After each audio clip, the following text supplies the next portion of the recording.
Four best friends, using all of their holiday magic, will tell us if this movie is actually Christmas. Or maybe it's not. Hi, best friends. Hi. Hi, everyone. Hello, Merry Christmas. Merry Christmas. Welcome to Best Friends Club. Is it Christmas?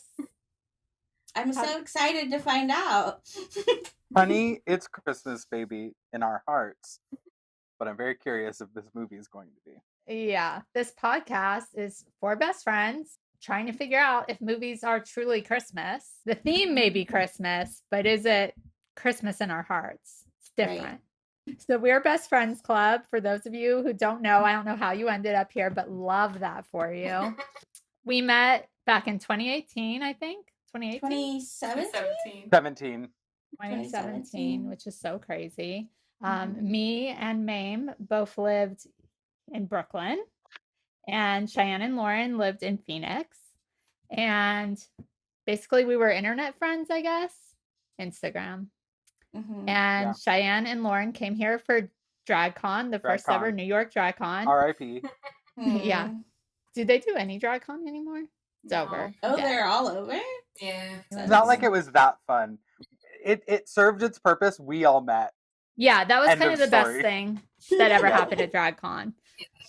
So they came here, we met up, and I remember the first time I hung out with Cheyenne. Best friends since. Yeah, she put her number in my phone as Cheyenne Best Friend, which is still how her number is saved. Basically, they came here and we hung out nonstop for the whole weekend, and then they left and we started a group chat called Best Friends Club, and it was just called that because it was funny. We'd only known each other for like 3 days, but then it wasn't funny. It started as a joke until it wasn't, kind of like this podcast. Mm-hmm. But we immediately started voice memo each other for the whole day. We never weren't talking. If anything happened to any of us, we knew every single detail. And it was not in text. It was full audio text. Full audio messages. I would wake up in the morning and I would have about an hour or so to listen to. I'd be getting ready. I would just play it. I'd get ready for work. Yeah, we were obsessed with each other. And then me and Mame flew out to Arizona. Cheyenne planned that to surprise Lauren for her birthday, like maybe 2 months after we had all met, because we're very normal. And I don't even think it was 2 months. Because I think DragCon was September. And then we left the day on November 1st. Did we really do that? It was that fast? Yes. Yeah, we did. We really did that. And then that solidified our best friendship even more. And then we were ridiculous. We wore lots of matching outfits. We just a lot of photoshopped photos of us. Cheyenne photoshopped us all together. Then Mame moved out to Arizona to be with the rest of the best friends, and I was left here alone. It was really sad. And then you could fend for yourself. You lived. I survived. And then she did not live. She just survived. And then, yeah, this is just kind of what we do. We haven't actively done a best friends club like grouping of anything until this for a long time. So back from the dead, we are still friends in case there were concerns out there. Best friends. Yeah, we're still best friends. We did do, during the pandemic, we did a huge pen pal best friends club. Remember when we did that? That was How many people were part of it? I was telling that story tonight. It was a few hundred. I can look up the database if you'll hold, please. I love that you still have access Cheyenne to that. will give every single name of every person. The tough thing about the pen pals was I'm bad at it because I'm bad at, I think, reading and writing. And so it was awkward to sort of be in charge of something that I did not want to do. But we did it and it was very cute. I had some cute pen I wasn't pals. a part of the planning at all. And then it was like happening and you guys were like, okay, here's the people you have to send letters to. And I was like, oh shit, okay, this is happening. And I was saying that was the exact same with the podcast. I was like, they said they wanted to do it and then they did it. So I guess I'm doing it. Yeah, someone was like, "Why'd you start a podcast right now if you're so busy?" I was like, "Well, it's like a group thing and it's Best Friends Club and I'm part of Best Friends Club, so I'm in this podcast." Like, it's not like I went out and started a podcast on my We own. didn't have a say in this. No one really agrees to things No. in this friendship. We just end up with things. We just do them. There were That's how I moved 200 across the country. There were 260 people that did the Pen Pal Club.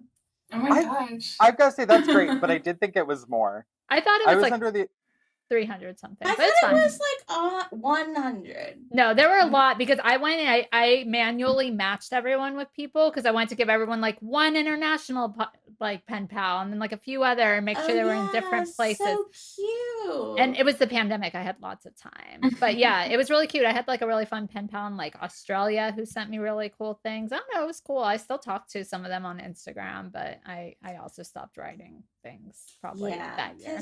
Then we did a second one. We did She's never written again. Yeah. Not That's like when I not a stopped word. writing.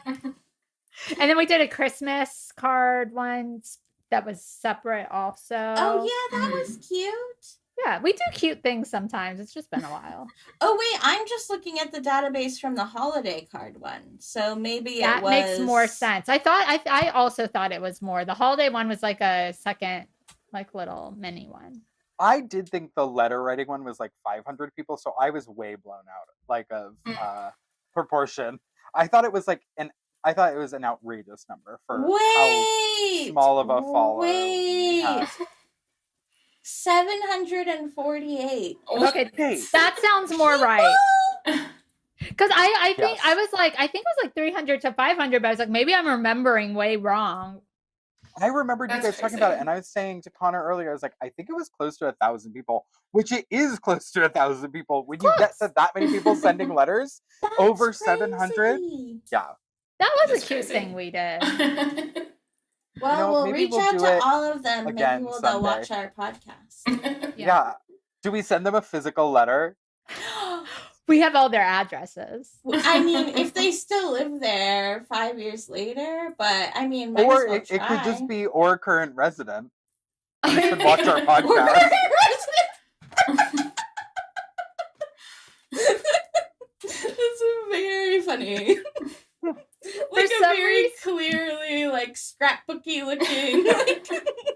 Yeah, for some reason you could be our best friend. Yeah, I only imagine it as like for some reason like cut out letters, like it's a ransom note. I don't know if that's why I'm imagining it. Oh, see, I was thinking full like 4x11 like half sheet. And that is like very much like you only get them from politicians or companies trying to court you. That works. These are great ideas. That would be easier than hand cutting letters. To see. Well, I did a card for Lauren's birthday, and I used they look like magazine letters, so we could do a printout that looks creepy but isn't actually time consuming in the cutting.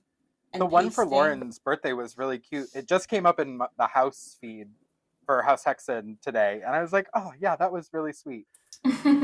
Good job, Cheyenne. Thank you. I printed one for myself too. Well, and then you did a similar for the flyer for this of all of us in the video with all of our Christmas photos together. I was going to say, if we want to introduce ourselves specifically, Cheyenne's the funny one. She's also a level 8 singer. If anybody watches this, besides us, could you please comment if you had to guess after watching an episode or so, or if you know us, because probably the only ones that will watch this are people that know us. Anyway, if you could say which of each you think is charisma, uniqueness, nerve, and talent. We're dying to know. That's gonna be the end of Best Friends Club. Is when we don't agree with it. All right. Anyway, that's who we are. When I get nerve, I will be mad. That's the only reason I gave myself talent. You take nerve to show up just looking like this. Oh my gosh. It's because I could not give myself nerve because I have 0, so. She didn't even have the nerve to give herself another title.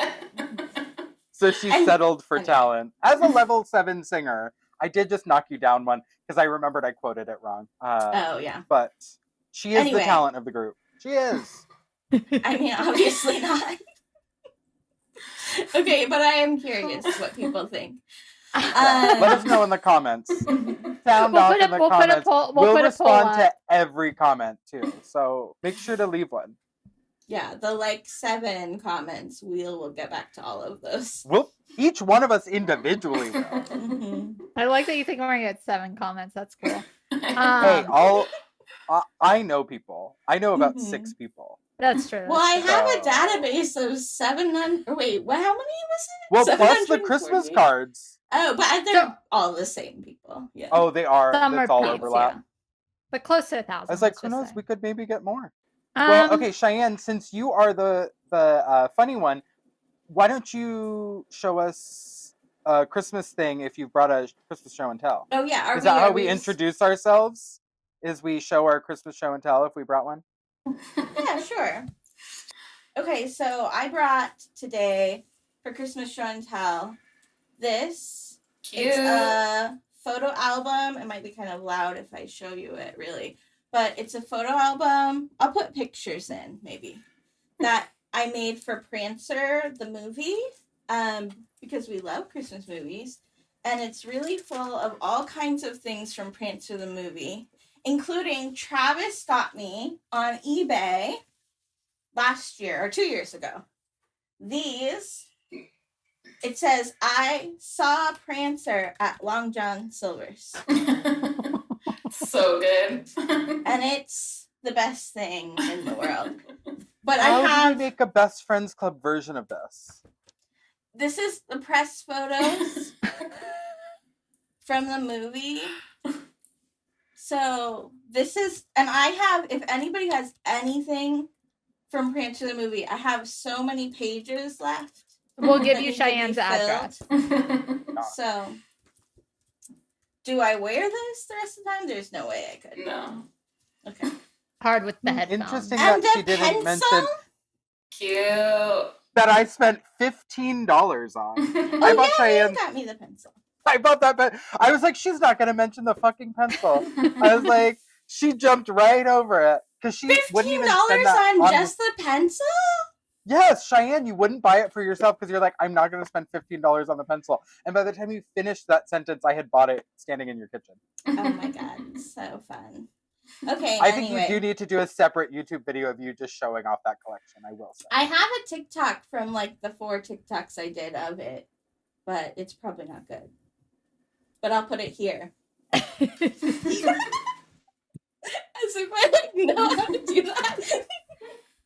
This is where the movie is. Also, this, even though it's kind of cheating because I already did my show and tell, I just want to introduce you to Anna. There she is. She's name's gorgeous. Anna Lee. She's based on an Anna Lee doll. And I made her. So beautiful. And I didn't put her up last year because Bobo, my dog, would ruin her, but I thought she could be in my office. But this is my office, and so I'm like, is this an okay backdrop for work calls? Yeah. Yes. Okay. Obviously. Okay. All right. Anyone else bring show and tell today? I did. So I got 2 things this week. Actually I got a few, but these are the ones that you all get to see. So for my wedding, my boss from Noble Beast in Phoenix, she bought this gigantic plate, kind of Art Deco Christmas design. I was in love with it. Then Cheyenne and I got obsessed with finding pieces from it. Cheyenne got me a punch bowl and a ladle and a couple plates. And then a couple weeks ago, 2 pieces I had never seen pop up came. And one of them is this little serving dish. Cute. It's such a normal size. Yeah. It is. Everything is gigantic in the collection. Like, the plates Cheyenne got me are like 1/2 an inch to like 3/4 of an inch thick. They're so heavy for no reason. Mm-hmm. And the punch bowl is gigantic. The plate is gigantic. So this I thought was going to be double the size, honestly. But I love it. It's in my new antique china cabinet in the room with the Christmas tree. So I spent too much money on a dish that I honestly don't know the function of, and I love it. It seems like a nut dish. Yeah. I was thinking that, or like bread. A lot of the Yeah. things are like serving things, so I was like, oh, maybe it's for like Crackers. crackers. Yeah, Like crackers. It's probably for crackers. That makes It's sense. just one Cracker sleeve size. of Ritz. Mm-hmm. It's like a little too big for their. So you could do like a sleeve of Ritz and another type of cracker, kind of sharing it. Oh. It's a good size. But yes, my Lori Gates 1996. A sleeve Bigger. of Cars.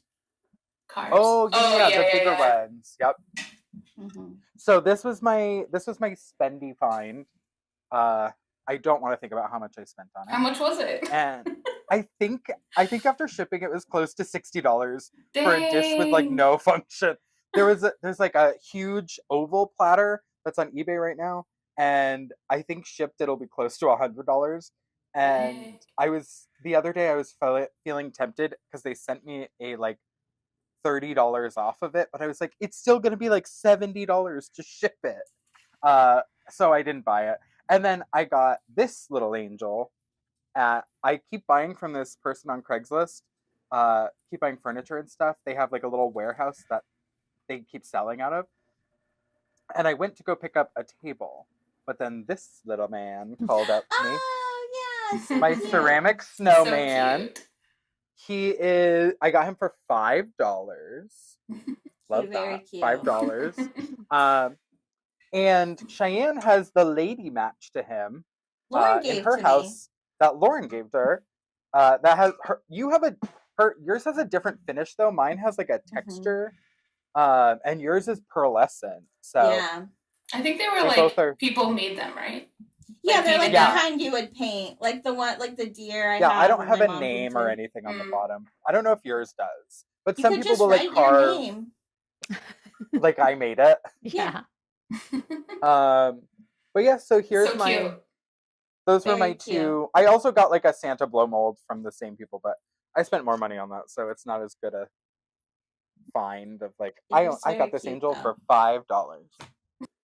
Lauren, did you have anything for show and tell this week? Yeah, I found this little guy at Goodwill. Oh my Look at his god, little- he's Wow, so he's cute. Wow, that's cute. Mistletoe. Mistletoe. Mistletoe. He's so cute. And he was Wow. $3.50. Well, you've beat both of us. You did a great job. It's so cute. Renee, do you have something or what? Yeah. Last week when we did our test podcast, which will probably never see the light of day because I messed up the recording, you had poinsettia headband and it was very cute. Yeah, Lauren made that. I need to make some more Christmas about- headbands. That could be show and tell. Oh my gosh, That's backwards. so cute.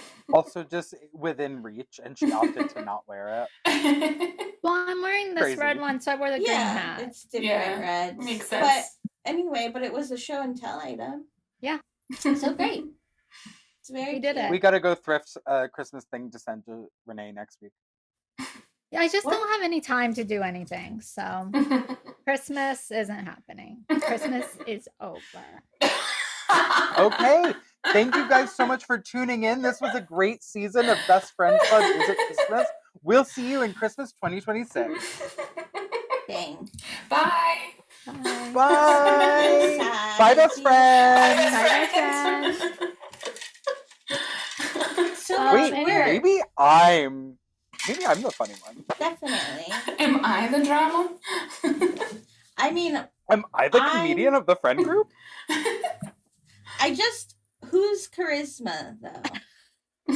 Renee. As the kids would say, Riz. yeah. Yeah. Who's got it? Renee's pretty rizzy. Renee's the youngest feeling of all of us. Sorry to the rest of us. Uh, But I am Wait. the oldest. I am the oldest. Yeah. I know. Oh, I know. You just are. You keep up with the youths far better than we do. Yeah. We're also perpetual grandmas. Yeah, I'm that's gonna be true. real. Mhm. Yeah, you're the baby, but you're also Yeah. I was thinking about that because one of the options we considered watching, which by the way, we're watching Merry Little Xmas, which we'll talk about soon. But We were talking about doing a very Jonas Christmas because that also came out this week, and I watched both. Is that going to be next week? Are we going to do it? Am I going to be forced for work to watch it for research purposes for work? Wait, no. So this is the question I have: is like, do any of you know Jonas Brothers, like lore or anything? Did you watch the show? I think I'm too old. Yeah, I don't know anything Yeah. about Jonas Brothers except for I was saying- have seen them in other things. Like I've never seen, what was the movie they like, Camp High School Musical? I think I it's don't think Ca- they're Camp in Rock. that. Camp Rock. Oh, That Well, I'm was married all. to a youth. Yeah, that's No, I don't Keenan think we did. should That's- do it I because don't I think we should do watched it and it How was was it? like, I think if I was into them, I would think it was cute, but I did not think it was cute. It was like there were cute moments, and there's like so many funny, cute people that make like cameos. Like it starts with Will Ferrell as in the beginning, and it's like a very cute thing. Like he's very excited to see the concert, and like he's with his family, and it's very cute. But then it's like they sing how they sing, and there's like it's bad. I don't They know. sing how they sing. It's just and not it's my just favorite. bad. It Yeah. was not for me. I don't so- need to watch it. Yeah. So I'm glad we chose not to do that. Although I'm very curious to talk about this movie. So Yes. anyway, We This do one. need to get into it. Yeah, let's jump in, baby. Yes. So we watched Merry Little Xmas, which just came out on Netflix on the 14th, I think was when it came out. the 12th, I think, maybe. The I 12th don't know. doesn't matter. It came out recently. Starring Alicia Silverstone. I feel like they were really pandering The to an casting audience is with the good. casting. Yeah. Mhm, yeah. The IMDb synopsis is a separated couple celebrating one last Christmas together with their kids before their divorce. However, the husband's new girlfriend joins the festivities, causing tension and chaos during the holidays. IMDb versus real film. They are not getting divorced in the film. They are consciously uncoupling, which I will say it was annoying to hear, but I also was like, I get it. I get. Well, trying that's to like just the be point. They are Yeah. those people. They Mhm. are Yep. those annoying people that would say it. And I did think that played in really well. Because Yeah. Yeah. you really learn that they are really those people, especially her, Mhm. as you keep watching. Yeah. Yeah. The casting was really, like you said, targeted for like Mhm. our age demographic, with Melissa Joan Hart being like the best friend character, Alicia Silverstone being the main character. I feel like the casting was fun, and Keenan said something funny when we started watching. We were talking about the husband, the actor who plays the husband, and Keenan and I were like, yeah, he only plays one type of role, I think. And Keenan said, yeah, he has ex-husband face, which I feel like he does. I don't know how to describe that. I feel like he does too. Yeah, That's weirdly accurate. Yeah. But we realized we weren't accurate because he wasn't an ex-husband in Scream Queens, which is the other thing that we always think of. Like, we always think of Oh. him Oh, as yeah, being in he- Scream Queens. He's a That's widow what he's in from. that. He's not an He is ex-husband widowed. technically. Mm. He's a widow. But he's also like widower. trying to date and like it's still that vibe. It's the same Yeah. energy. It's the face. Yes, he has ex-husband face. What's that actor's name? Unknown. Maybe Unknown. one day An we'll unknown write down actor. we'll write down the characters' names and the actors' names. I I wrote down the characters' names, not the actors though. Well, I their wrote down character the names charac- are easy. The character names with the who they are. I stumbled upon on accident. Well, not accident, but like I just went down a wormhole, and because I was looking at the IMDb for a little bit, and the writer wrote 43 episodes of Sabrina the Teenage Witch. Oh. No, Okay. produced. Produced. Yeah, Eric told 43. me that. And then the 'Cause he looked it up. director directed the first Freaky Friday. Yeah. Oh. So yeah, it's So like very. why wasn't Lindsay Lohan having a cameo in this? Yeah, I as know. well? I don't know. She But loves a Christmas. I just did feel like we needed more Melissa Joan Hart. Yes. Yeah, I That do. was my main takeaway, I feel like. I'm very curious if some of her got left on like the cutting room floor, Which would or be something. terrible because sure, her Yeah. character in this is so good, which we'll talk about more. But like, Yeah, that was my main takeaway. It's like, I'm also just like on the fence. Did I like it? Did I not like it? I am on the fence. I want to talk about it because I'm like, there was certainly lots of Christmas elements. Yes. And I appreciated the overall effort in some areas. But the story, I'm not 100%. I can't say I liked it. I realize talking to you guys, I'm way less discerning about what I like and don't like in Christmas movies, which is weird. But Renee is the least discerning of what she likes and doesn't like in Christmas movies. I like them to be more bad than the rest of us. Yeah, I like them to be bad. Like that's kind of my ideal Christmas movie. But sometimes they're just like kind of good and kind of bad, and then that's kind of like, and that's kind of how I felt about this movie. Yeah, but it was like kind of fun. That's the thing. I feel like we hit a lot of the tropes on the bingo sheet or the drinking game, whichever variation you may be playing, which we haven't brought up in this episode. So let's quickly just tell everybody. Great time.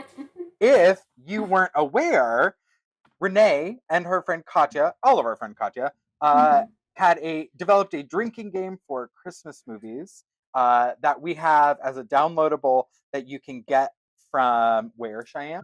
bestfriendsclubofficial.com. Of course. Easy. You can download the drinking game version, or Cheyenne has made a bingo sheet version if you aren't one who likes to enjoy drinking but enjoy playing bingo like Cheyenne and I do.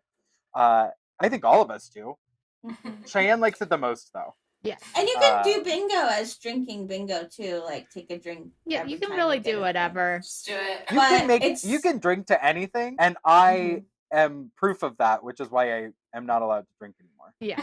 I mean, I even play it like just like if we're drinking like water or something, like basically anytime. Basically, yeah, Katya has a drinking game for almost anything. So like we'll be watching something and it will happen. So she just says drink, and then we'll just drink a sip of our water, like just because it's just automatic. I don't think any time in my life with all the drinking games Katya's made up have I ever played it with alcohol, even when I used to drink. It's just the thing. You just say drink. So drunk, so quickly. It's like a scavenger hunt. Yeah. With liquid. So that's why it's fun. It's like a bingo card. But I think keeping track of it kind of lets you know how Christmas it is, you know? Cheyenne, do you want to start us off? Let's just get into the movie. Yeah. Because we're really teasing it. So might as well jump right in.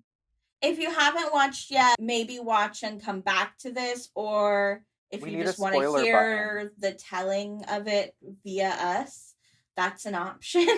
There are people that never watch things and only watch recaps of them. So if you're that person, we gotcha.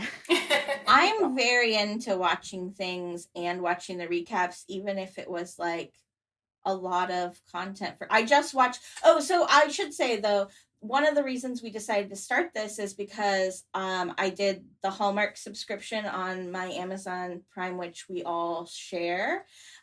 Which if you become a best friend, Cheyenne will give you the login. Because also don't support Amazon, but if you do, one person one login for like so many people, like 35 as many best friends probably as you can find. Have this login. But anyway, I got the Hallmark and I was like, oh my gosh, we can watch Finding Mr. Christmas, which we talked about last year but didn't watch, which is like a competition show to find the next leading man in a Hallmark Christmas movie. And I was like, let's do a recap podcast on that. And then I found that James Mansfield has one. So I watched it.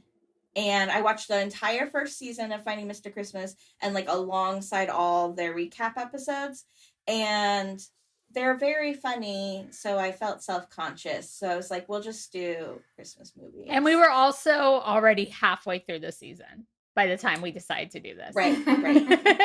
But also I will say, like, finding a hole in the market, I guess, their podcast is like very lacking of Christmas. Like they have very little Christmas knowledge. Like when Christmas things happen in the show, it kind of makes the recaps funnier because it's like they don't know about normal Christmas things, and then they're also James Mansfield only like doesn't? Yeah, and it's their partner I think that they do the podcast with, and they don't like the first season they have like no Christmas decor, and the second season, I think I'm right about this, they have just like a Christmas tree Labubu like in the front of, and then it's very lacking of Christmas.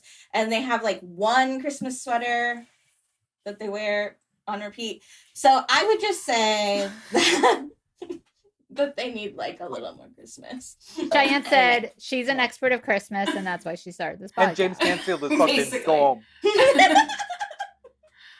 So anyway, we'll start with the movie.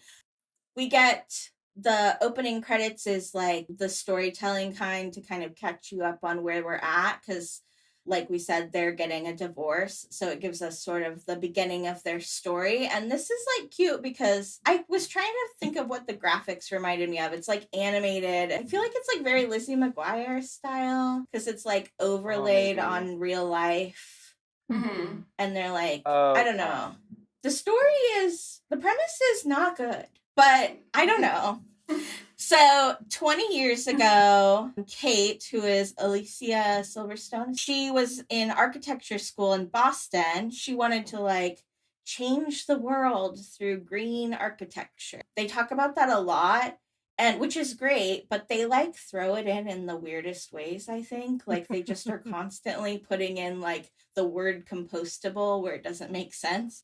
But she wanted to like do this big thing, city life, architecture, but she danced at a party and fell in love with a med student and ended up going back to his hometown, which is Winterlight, which is on the drinking game. If there's like whimsical town name, I think is on there. That's like very It's Christmas like a Christmas themed. town, yeah. And it's in Vermont.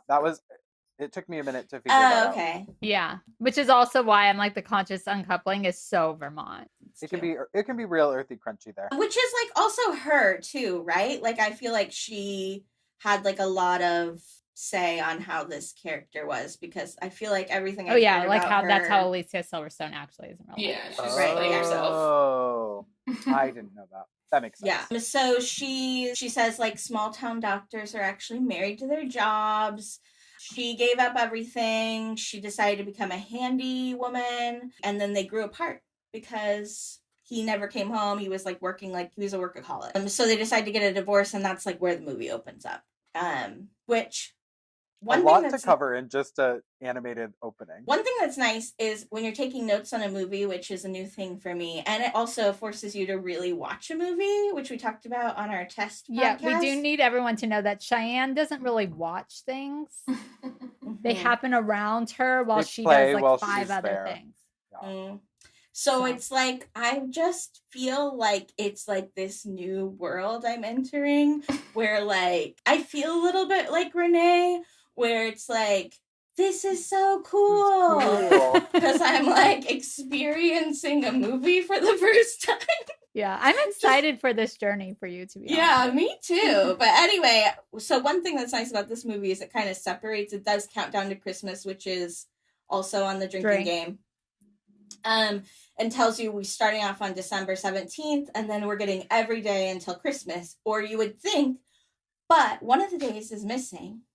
And I went like actually crazy trying to find where the day started. Curious if it was. But like, I thought I maybe missed it.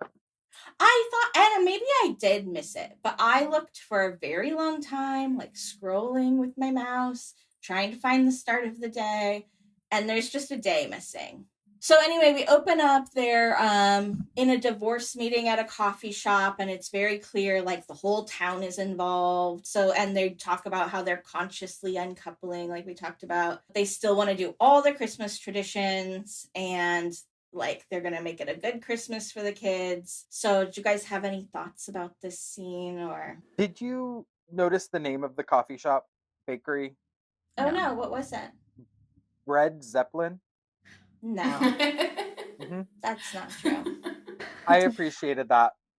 Oh, I was gonna say, I will say there are bad names in this, and one of them is the name of the house, which we'll talk about later.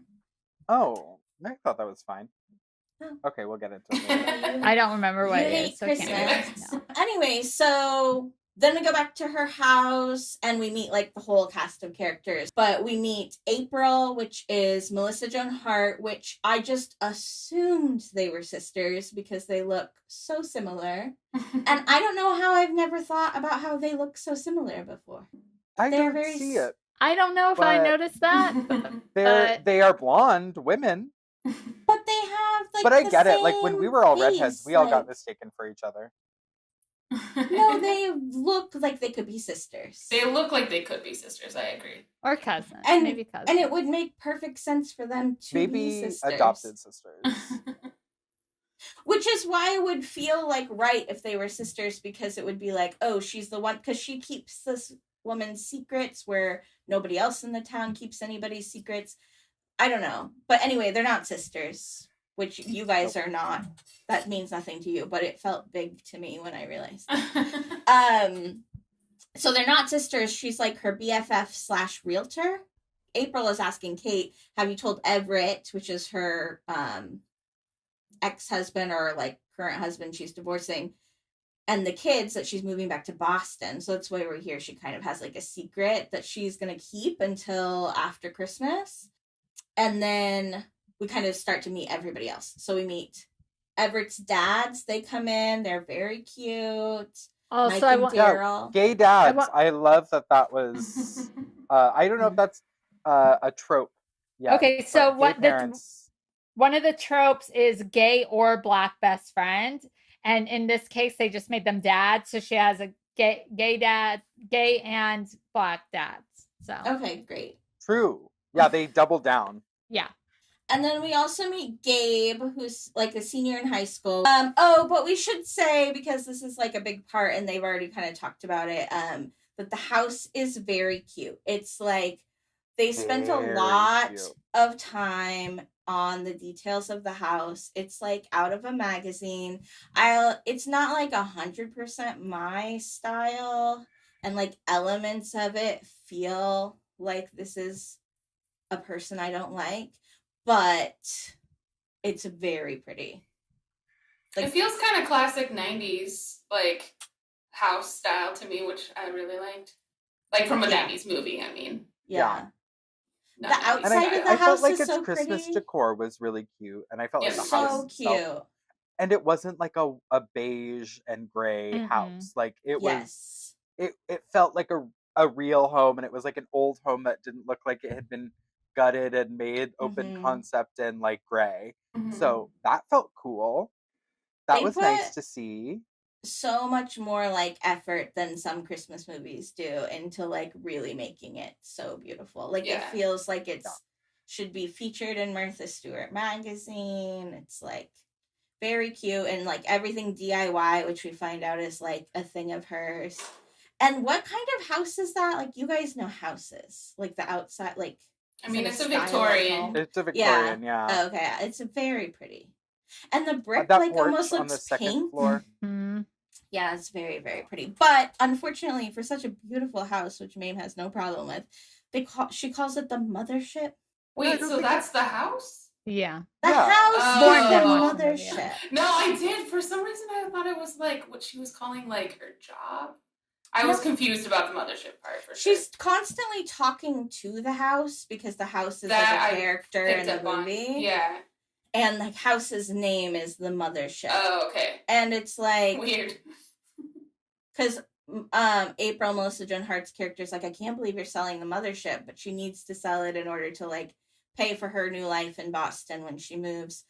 And it's like, for a Christmas movie, could we have not come up with like a quainter name? Like, I don't know. It just sounds so lame. It is weird. I don't know. I get it. But, like the thing is, she's like she's not Mom. cool. Yeah. Like she's a It's mom, like, and I mean, Yeah. she is the would one name who- a house. She the holds mothership. everything together. It seems like from what we're learning about like Yeah. her family in this town, she's the one that makes kind of a lot of things be held together, both Oh. physically and otherwise, because she's the handy woman in the town. Yeah. So it being kind of the home base, the mothership, and it kind of putting us in this like she is definitely this like feminist Hippie Yeah. mom. Mhm. The mothership is what she's calling the house, where everybody is kind of like beckoned to and she runs her business. Like, it made a lot of sense for the type of person that she is. Yes. I didn't find it as bad. Whatever. But then we meet the daughter who's home from college, Sienna, and Nigel. Nigel's like comic relief. Is he What do we though? think? Because he's That's just the like he question. Is he though? He stressed me I don't out. even think he's supposed to be comic relief. I think he is supposed to make us like cringe. I think he's supposed to be like the funniest character, and I would say he's like kind of funny. Sometimes. I thought there was one funny thing he did. What was? It. I would like to know what it was. Well, the accidental kiss on the dad's oh yeah, neck. yes. That was, like, I the only literally funny wrote thing. dad neck kiss is written in my It was notes. so like loud and juicy. I only wrote, wow, Nigel's a lot. That was like that first scene. It's just like, wow, That's we're a doing lot. that. But just I wrote Harry Potter tour guide. That was my note.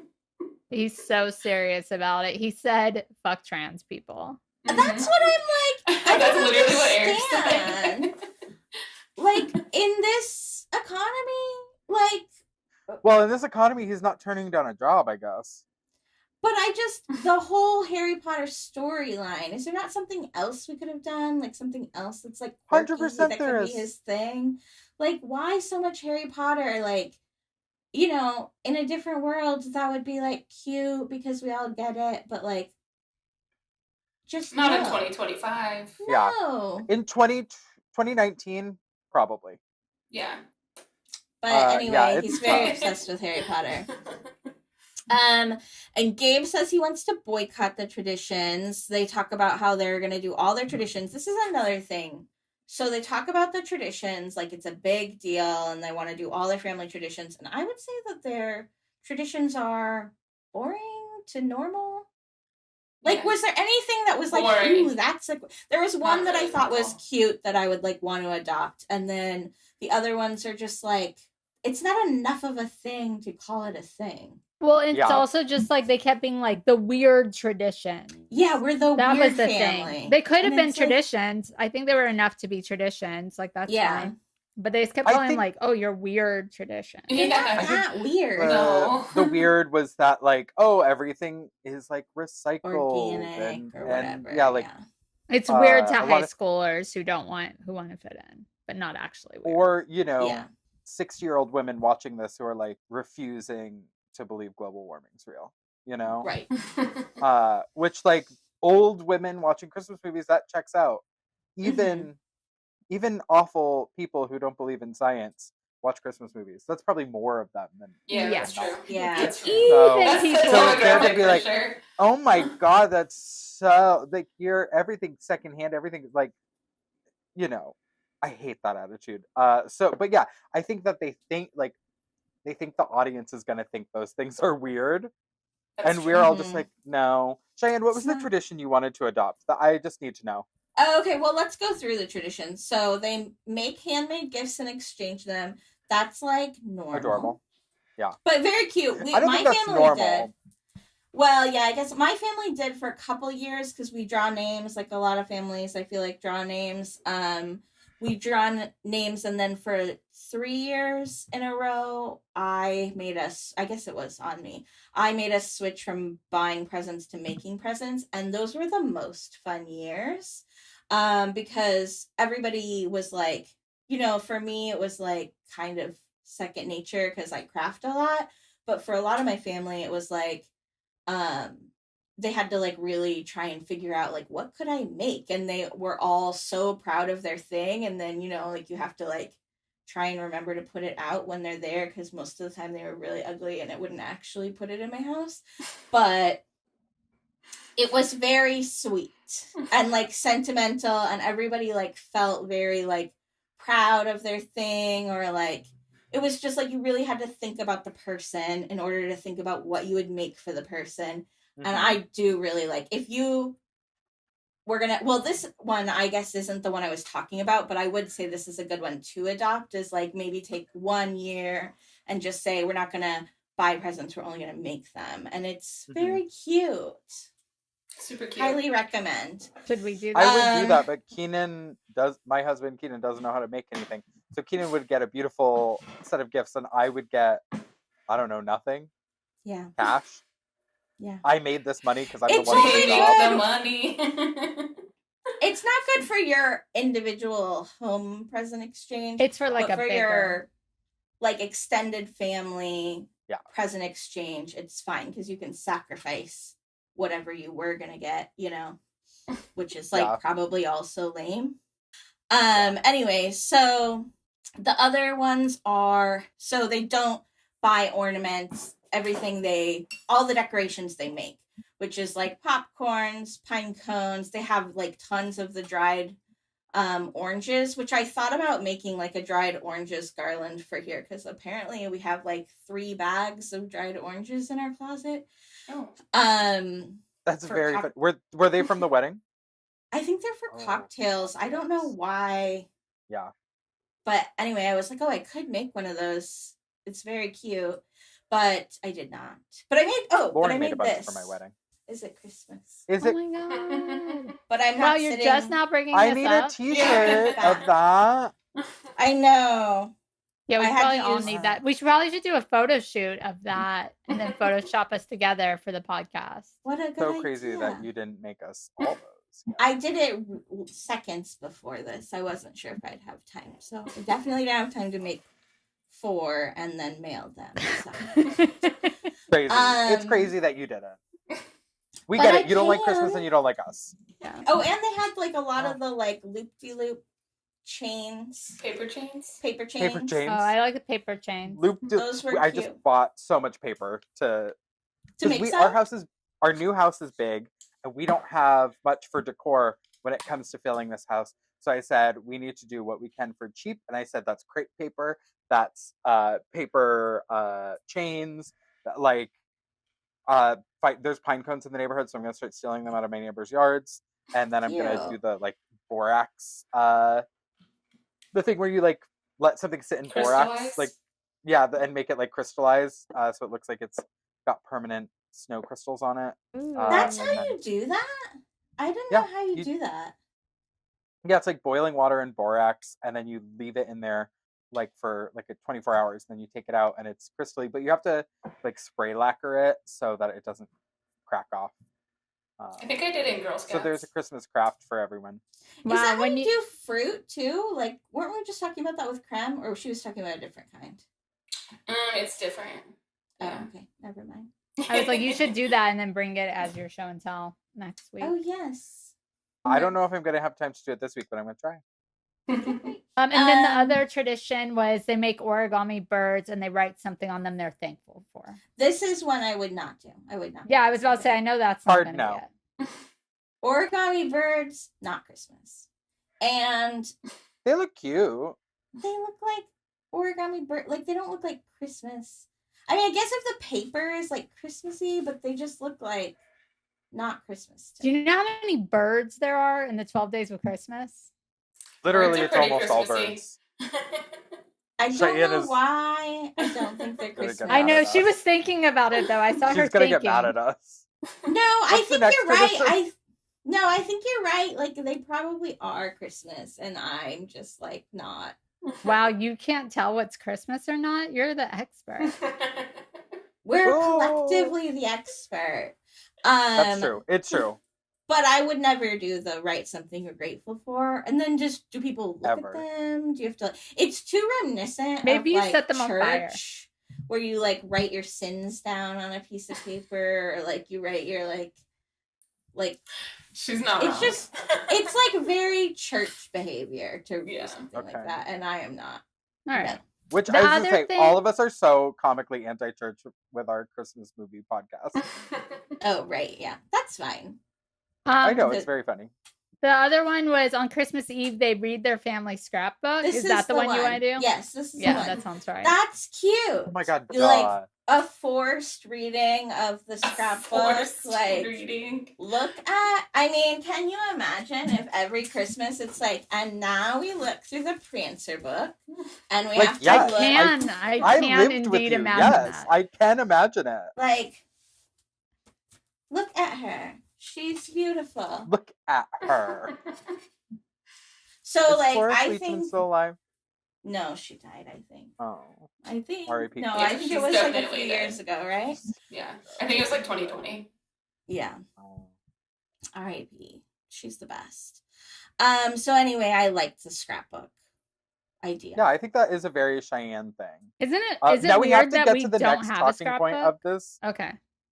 It is very weird. No, I just have Let's something keep it moving, keep it I can't wait to bring up that happened in the next like chunk of story, and I can't. I need us to get to it so I can talk about it. Because I Okay, need to know if you caught something that I caught. so Nigel lets the cat out of the bag that Everett is dating someone new. So that's kind of a big deal. But so she storms out of the house and immediately goes to his clinic where he's like seeing a patient. She walks right in on a patient. In his underwear. Oh yes, in his underwear. And is this what you wanted to Wildly talk about? inappropriate. Yeah. Yes. Not what I went to talk about. Does have to do with that scene though. Oh, okay. What is it? You have to just say Okay, it. 'Cause... so she storms in and she starts confronting Mhm. Everett about the new girlfriend thing, and the patient is there, and he kind of he says that he's going to put his pants back on, and as he's exiting, the two of them are like having their kind of heated discussion about this, but trying to use the "I feel" statements.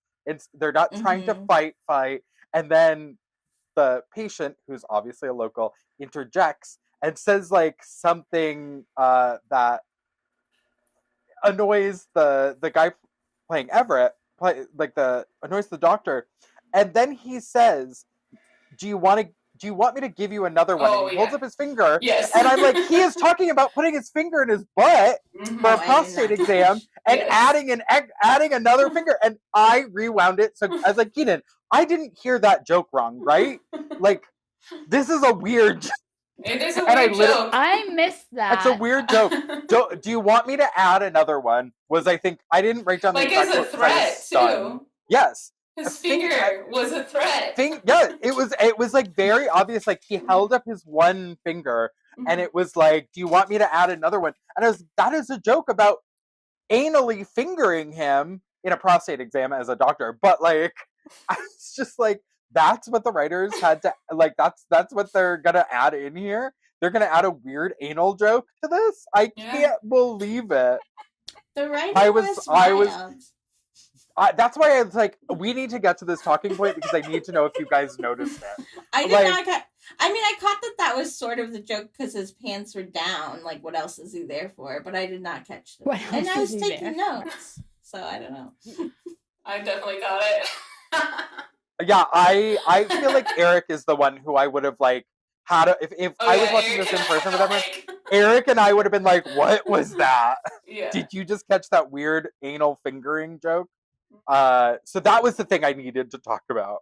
Yeah. And then yeah, I was losing it. I was losing over that. Oh, but the girl he's dating is named Tess.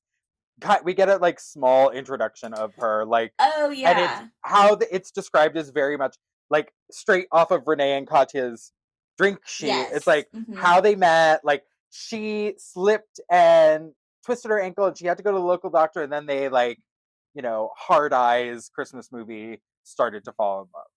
Which I'll say, like, for this whole time, so like up to this point, I'm like hopeful that he's not the love interest for Alicia Silverstone. Mm-hmm. I'm like hopeful that it ends up being the other guy that we meet.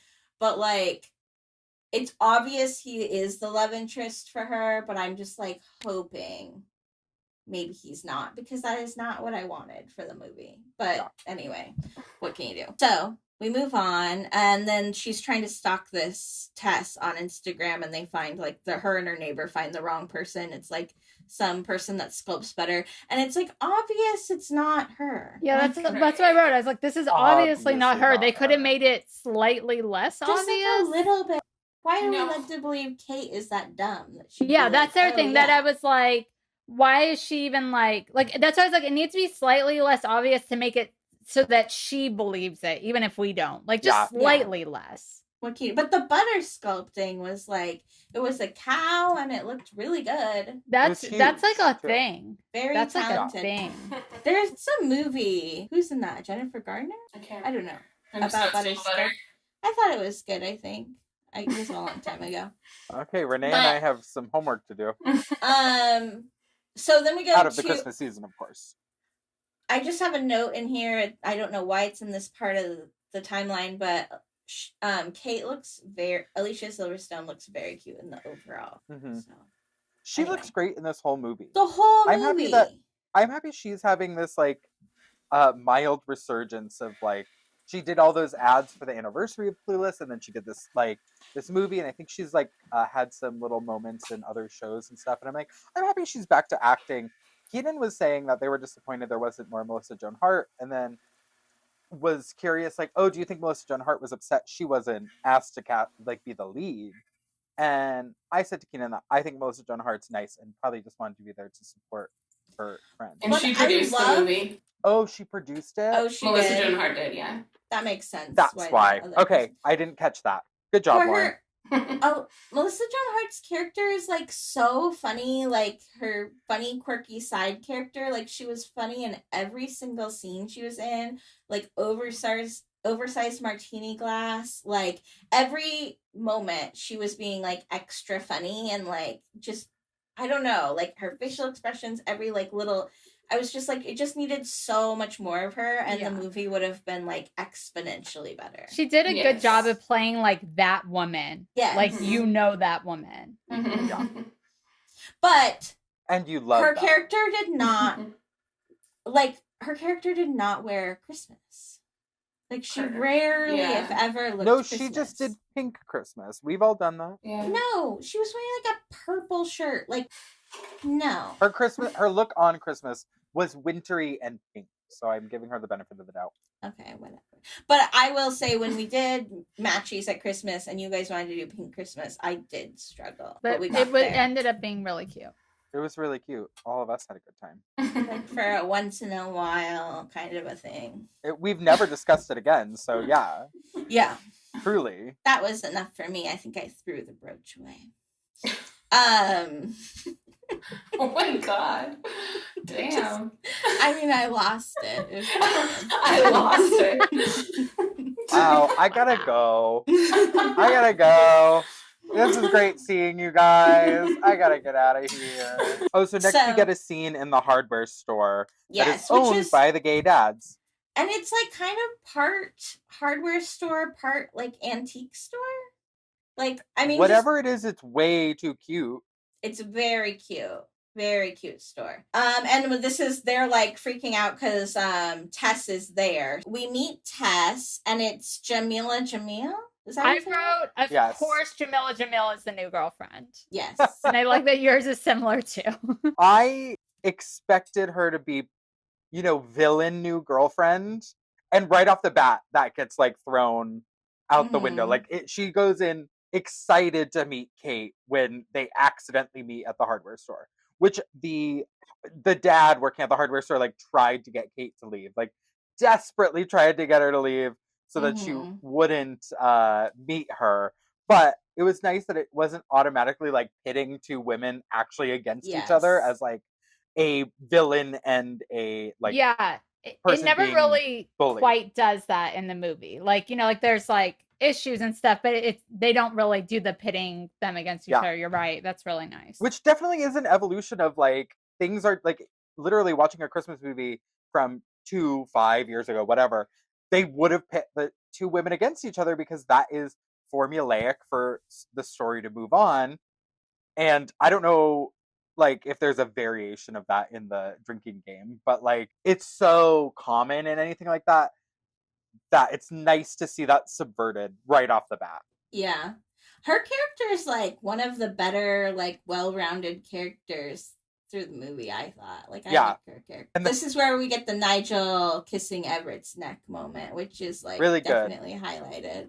Very good. The next day is like dinner at Everett's house. Their house is like very ugly. We're getting this whole thing of like now that he's on his own, which they both have giant houses, by the way. Now that he's on his own, he's The fun doing of living in the middle Christmas of nowhere. the like the way he's always wanted, with like all the lights. And this is like they did a good job of showing like the ugliest style of Christmas you can do. Like Which inflatables everyone's in the version yard. of Christmas is valid. It's just not the Christmas that we like. But if you like this kind of Christmas, don't watch this podcast. Cheyenne, we just lost our 7th viewer. Now we're down to 6 again. We don't. This is just forced friendship time. We don't care That's if true. people watch. So it's like those type of light. They're like all the lights are like white balls, and then you can program them to do whatever you want, and it's like just LED like cycling. It was so bright. Just very bright, very ugly. And there's like inflatables in the yard everywhere. Yeah, I was like, the inflatables are what, we are such assholes about. We just are so wildly anti-inflatable that unless it's fuzzy. I didn't want to, unless it's Brunson. Yeah. Or it's animated in some way. Yeah. Or it's just so cute you can't. But like, I mean, you see later, like at the end of the movie when the power's cut, spoiler, like this is what's bad about inflatables is they're just like corpses in the daytime. Like just dead on the ground. And then if it snows, they're buried. Oh my gosh, I can't even imagine snow, but I don't know. In general. Yeah. Speaking of snow, what is that? Anyway, so their house is really ugly. He's really doing it up, what he always wanted to do, which is like have the ugliest Christmas. Very man thing to do. Oh yeah. But this is where we learn Kate calls Everett Betty. And this is where we get like sort of the origins of that, is like when they met in college. She was the only environmentalist he knew, so he called her Al, for Al Gore.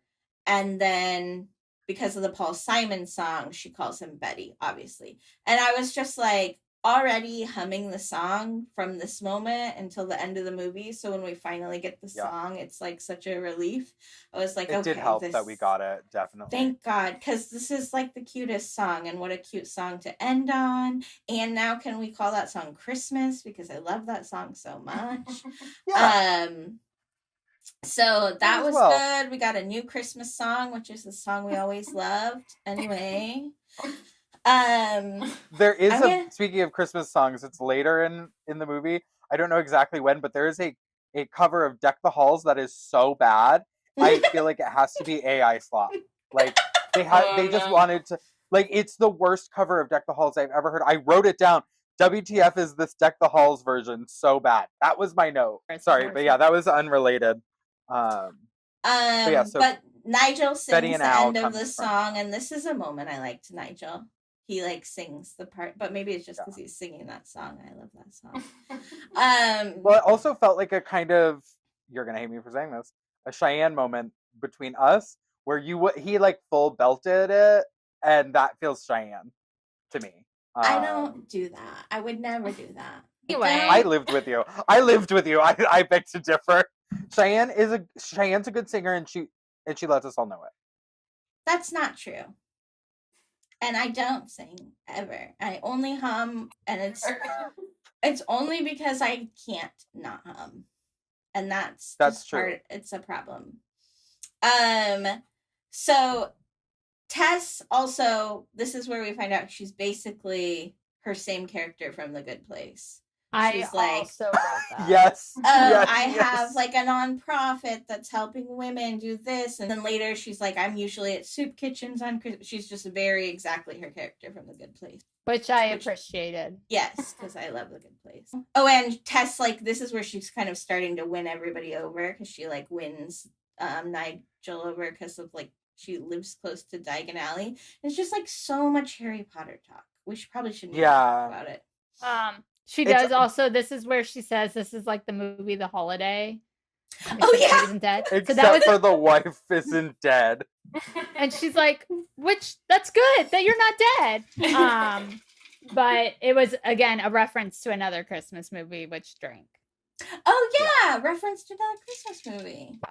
So we're on December 20th now, so we're 5 days to Christmas. And at this point, we find out that Everett's actually taken off work. He's only working in the morning so that he can do Christmas things with the kids, but really it's with his new girlfriend. Like, let's be real. And so Kate is automatically also, to add, it was made very clear in the past he never didn't do work was around to do stuff with their family. Mm-hmm. Yeah. So this was an obvious red flag right away of this relationship. Yeah. And so he's like, I'm just working in the morning so that I can have the evenings free. And she's like, gets them up to go to a new she's like, we're starting a new tradition at 8 a.m. because she just wants to do stuff when he's working.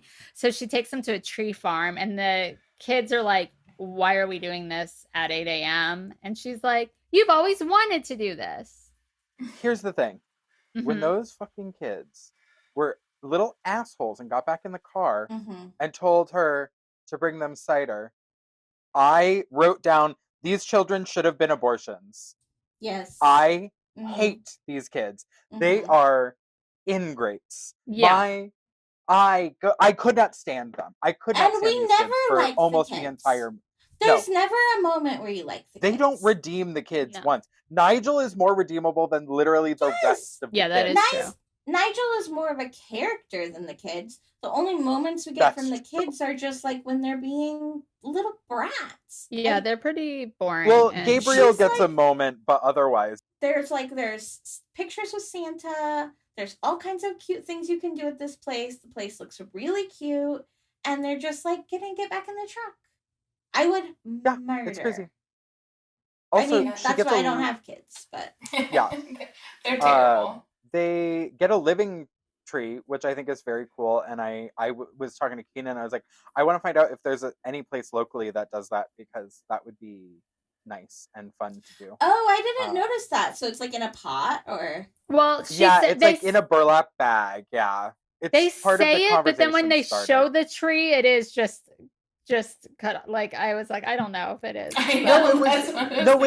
When he's loading it into the truck, he's carrying the tree, and the bottom is burlap sack. I'm imagining that's supposed to be full of root and dirt. And when we say we're talking about the new character we're about to meet, which is Chet. Perfect name. Who's wearing a gray yarn beard that is very ugly, in my opinion. Yeah, not a fan. But he's also got a knit or crochet. I don't know the difference. I think it is crochet. It's funny, I didn't even read your note on that. And I was watching it this morning, being I think that's a crochet hat. And I was I kind of like that idea, but a knit Santa hat is much cuter than a crochet Santa hat. Yeah, and so he starts hitting on Kate. He gives her his business card, which says, I wear a lot of hats, which he does. And he's a fun character. He's a very fun character. He is one of those people that he's the heart of the movie, and he's the real comic relief. He's Gem. Yeah. Just a Nigel classic isn't comic himbo. relief. Yeah, Chet is truly the comic relief. Yes, agree. And he's super cute. He's only 28. Yeah. He's hitting on her. He's obviously into it. Whenever she's like, how old are you? And he's 28, same age as you. And she's like, you're good. He's got it. Yeah, he's really got it. He's a gem. And her flirting is so nostalgic. Because she flirts the same. It's very cute. So now we go back to the house. It's origami time, and then the kids are like, "No, we're gonna go hang out with Dad and Tess." This is one of the times. This is when I really hated them even more.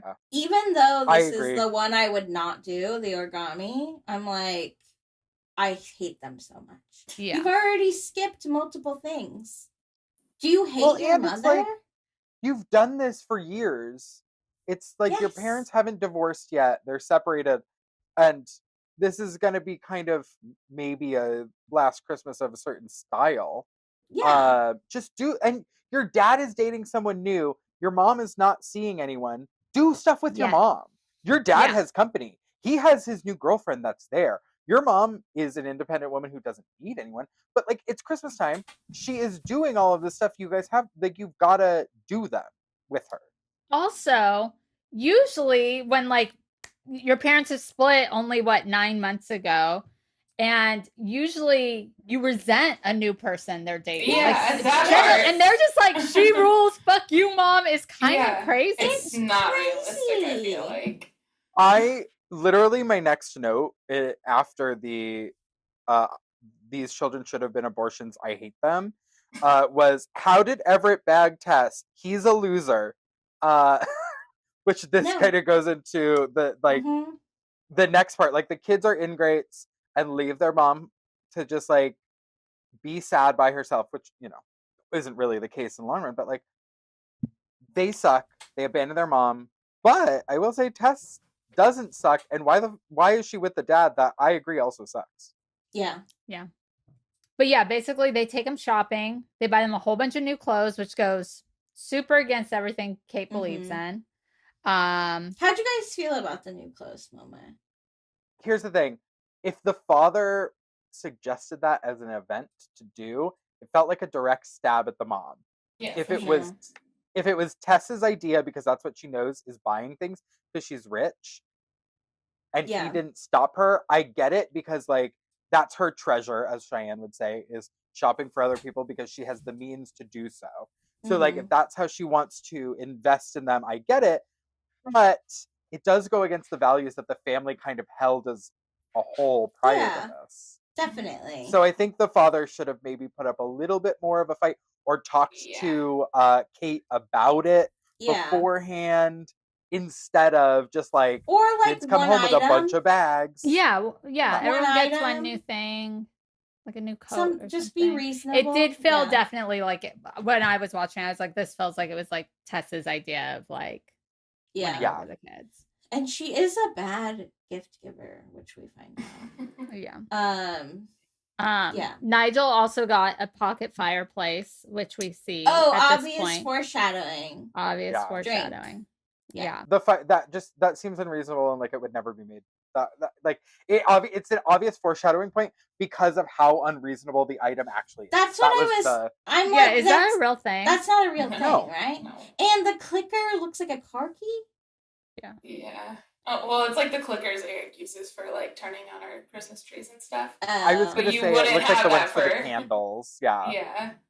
For something that can like ignite, you wouldn't have that. No. Also, why was it just auto filled with like, it needs some sort of fuel source? Why? There's so much fire. It was such a big fire. There's like a giant little fire, like as if it's a child's toy too. Yeah. Like, I want that. I will say, if that's real, I want it. We'll look into But like, my hands are very cold right now. I would love to have a little cauldron of fire.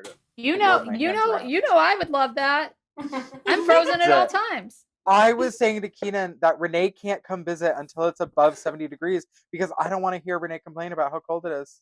She lives in the same climate, but Renee just is always cold, and I don't have the mental capacity to deal with Renee talking about how cold she is all the time. We know. I almost lost it at Disneyland one time. She's just cold. She's just cold. I know. She's just got to wear thermals. I wear a full union suit every day now because it's cold. So basically she goes and yells at him, and then you realize that this is when you realize that he did kind of do it as a jab at her, because he's like, well, you got a tree without me. Which, why is he mad about this? I know he wanted to like participate in the traditions, but this is a new tradition, and it's like, it's her house. You have your own house. Aren't you getting your own tree? Get a tree with the kids for your house. That's not a thing. Well, I also assume that like he already had his at this point because it was there during dinner, right? Yeah, I think so. Yeah. Anyway, that's annoying. Because also this is like really cutting it close to get a tree, you guys. Yes, like December 20th to get a tree. I put my tree up last night. Yeah, what? I was just decorating my tree. I said how Victorian, because the Victorians would do decorate their Christmas tree on Christmas Eve a lot of the times, and then it would be up for like all of January. Like Christmas would extend into January and February. Christmas Day would be the first day of Christmas, start of it, and it would run through Epiphany. Lauren's just like, yep. Yeah, Lauren's like, and then they read ghost stories. Yep. Yeah, so like he's getting his tree a little late. Yeah. be mad about it. Mhm. Yeah. So anyway, she's mad. She wants him to take the clothes back. Whatever. They're fighting. The kids go with Everett again, like assholes. This is when they go they're going sledding, I think. So Mhm. Kate's mad, so she decides to finally call Chet, even though she'd been like, sure, I'll take your business card, but I'm not really gonna call him. Mhm. So they show up to the family sledding, like, and she's like, oh, I'm on a date. And Mhm. that's when everyone meets Chet. Mhm. Icon. Which Legend. he's the best. Body. And for unknown reasons, they just separate, like almost immediately, not together. Yeah. Because then Kate ends up with Tess. Kate ends up with Everett. Everett first, and then Yeah. Tess after. Oh, yeah. Oh, is this when they go down the sled? Is this when they go down the sled? So, yeah, they're like, yeah. This is where they definitely push that he's the love interest. Like, this is when you find, like, because you're like, maybe this could go a different way, because usually Christmas movies do, but this is where you're like, no, there's no way we're not getting this. Yeah. Because they go down the sled, they're going too fast. They fly off. Kate's like maybe injured, and so he's like, oh, let me check out your body. I'm your doctor. He is a doctor. But he's just like has his hand up her shirt. Let me check out your body. Chat. Yeah, it's very that. This is where Tess sees this and she's like, okay, what have I gotten myself into? Yeah. She's like, now I do wish she was dead. And this is where they peel off for some reason, where I don't remember what happened to make this happen, where Kate and Tess are together and Everett and Chet are together talking. I think they're just inside of whatever like building exists there, like the lodge or whatever. Yeah, because she's like injured, so she's inside and Tess is with her. And Tess's sled broke. Oh, right. And she fixes it with the screwdriver that she has on hand because she's very handy. Very handy. And this is the point where she says to her, how did you let him get away? And I was like, that's a crazy thing to say to someone when you're like in the middle of a separation. Yes. Yeah. She's like, he rules. Yeah. Also, Cheyenne, your note, this purple sweater is ugly. Very funny. But it is. I didn't think it was that ugly. I don't think I noticed it. I thought it was. It was like a pink and purple, like, and white. Then I grew to hate pattern. it. Yeah. Yeah. It wasn't for me. Also, in quotes, he said he liked her cinnamon toothpaste. No one likes cinnamon toothpaste. Like, that's the quote. I put the whole quote there. But I wondered what you guys thought, because I don't know if Lauren, you use cinnamon toothpaste. I have, yeah. And it's fine. I don't think I have in a long time. But I think maybe I will now. Now? I think I'm gonna get some. It's nice. I like cinnamon. I mean, you love cinnamon. You love Red Hots. I just feel like my gums would be so. My gums are already unhappy every day. Adding cinnamon to that mix, I don't think is gonna. I think I'm gonna do it in honor of this movie. You should. I'm using vanilla mint right now. Make a short for our YouTube channel. Yeah, I'm like trying it out. Yeah, give us Renee's New Morning. Is it Christmas? But this is like they're really harping on. You need a like candy cane striped toothbrush. Ooh, it's basically like the back and forth of this is so frustrating, because like all of like his reasons are about her like sort of crunchy behavior, like the cinnamon toothpaste, is mentioned, and then like she cared more about her compost pile than her marriage, and she had a 5-minute shower rule. And the household had. Oh yeah, obviously because of her. But like, and then hers are just like he didn't spend time with his family, and I'm like, these are like so wildly different. Like, what do you mean? Not on the same level. Yes, like yeah. What they said, would it have killed you to spend more time with her, and would it have killed you to get an indoor grill? I love that you wrote, these are not alike. Yes, they're not alike. What the fuck is an indoor grill? It's like a George Foreman. And he like acts like, oh, like I want to grill in my like PJs, like as if it's the same thing of like going outside and grill. It's not the same. It's just like a college dorm grill. Yeah. Like it's not. You could just have. Oh, you also don't need anything. You could just have a broiler. Yes, Yeah. you Like can. your stove probably has one. Your oven probably has one. I don't understand. Freak. All right, we're moving on to another day. Is this where we miss a day? Is We go this from where we skip December a day? 20th to Yes. December Yep, 22nd. the 21st. Mhm. Yeah. Yeah, we skipped the 21st. If anybody sees the 21st, I really looked, but I'm like so let me tempted know. to like just put it on mute and fast forward to see if I can. I did confirm. it so many times. I think it's Okay. not there. Unnecessary. I believe you though. So on the 22nd, she's chatting with one of the dads at the hardware store, working on the dad's gingerbread house, which is the hardware store, which is cute. Very cute. This is like important to next know year, yeah. that they're or maybe working this year. on. We Yeah, all we need still to have make gingerbread gingerbread house. houses of our own houses. I'm just saying. Oh, that's a cute idea. Yours would be harder. I don't know. Renee's Renee's would might be be pretty harder. hard. Yeah, mine's just an apartment building. Well, that would be funny if you did the whole apartment building, but then just at the bottom, it's you and Benjamin. And that would be cute. Oh. And the cats looking out the Yeah, and the cats Aw, like that'd in the be windows. cute. Very cute. So the kids are on a luxury snowmobile excursion with Tess.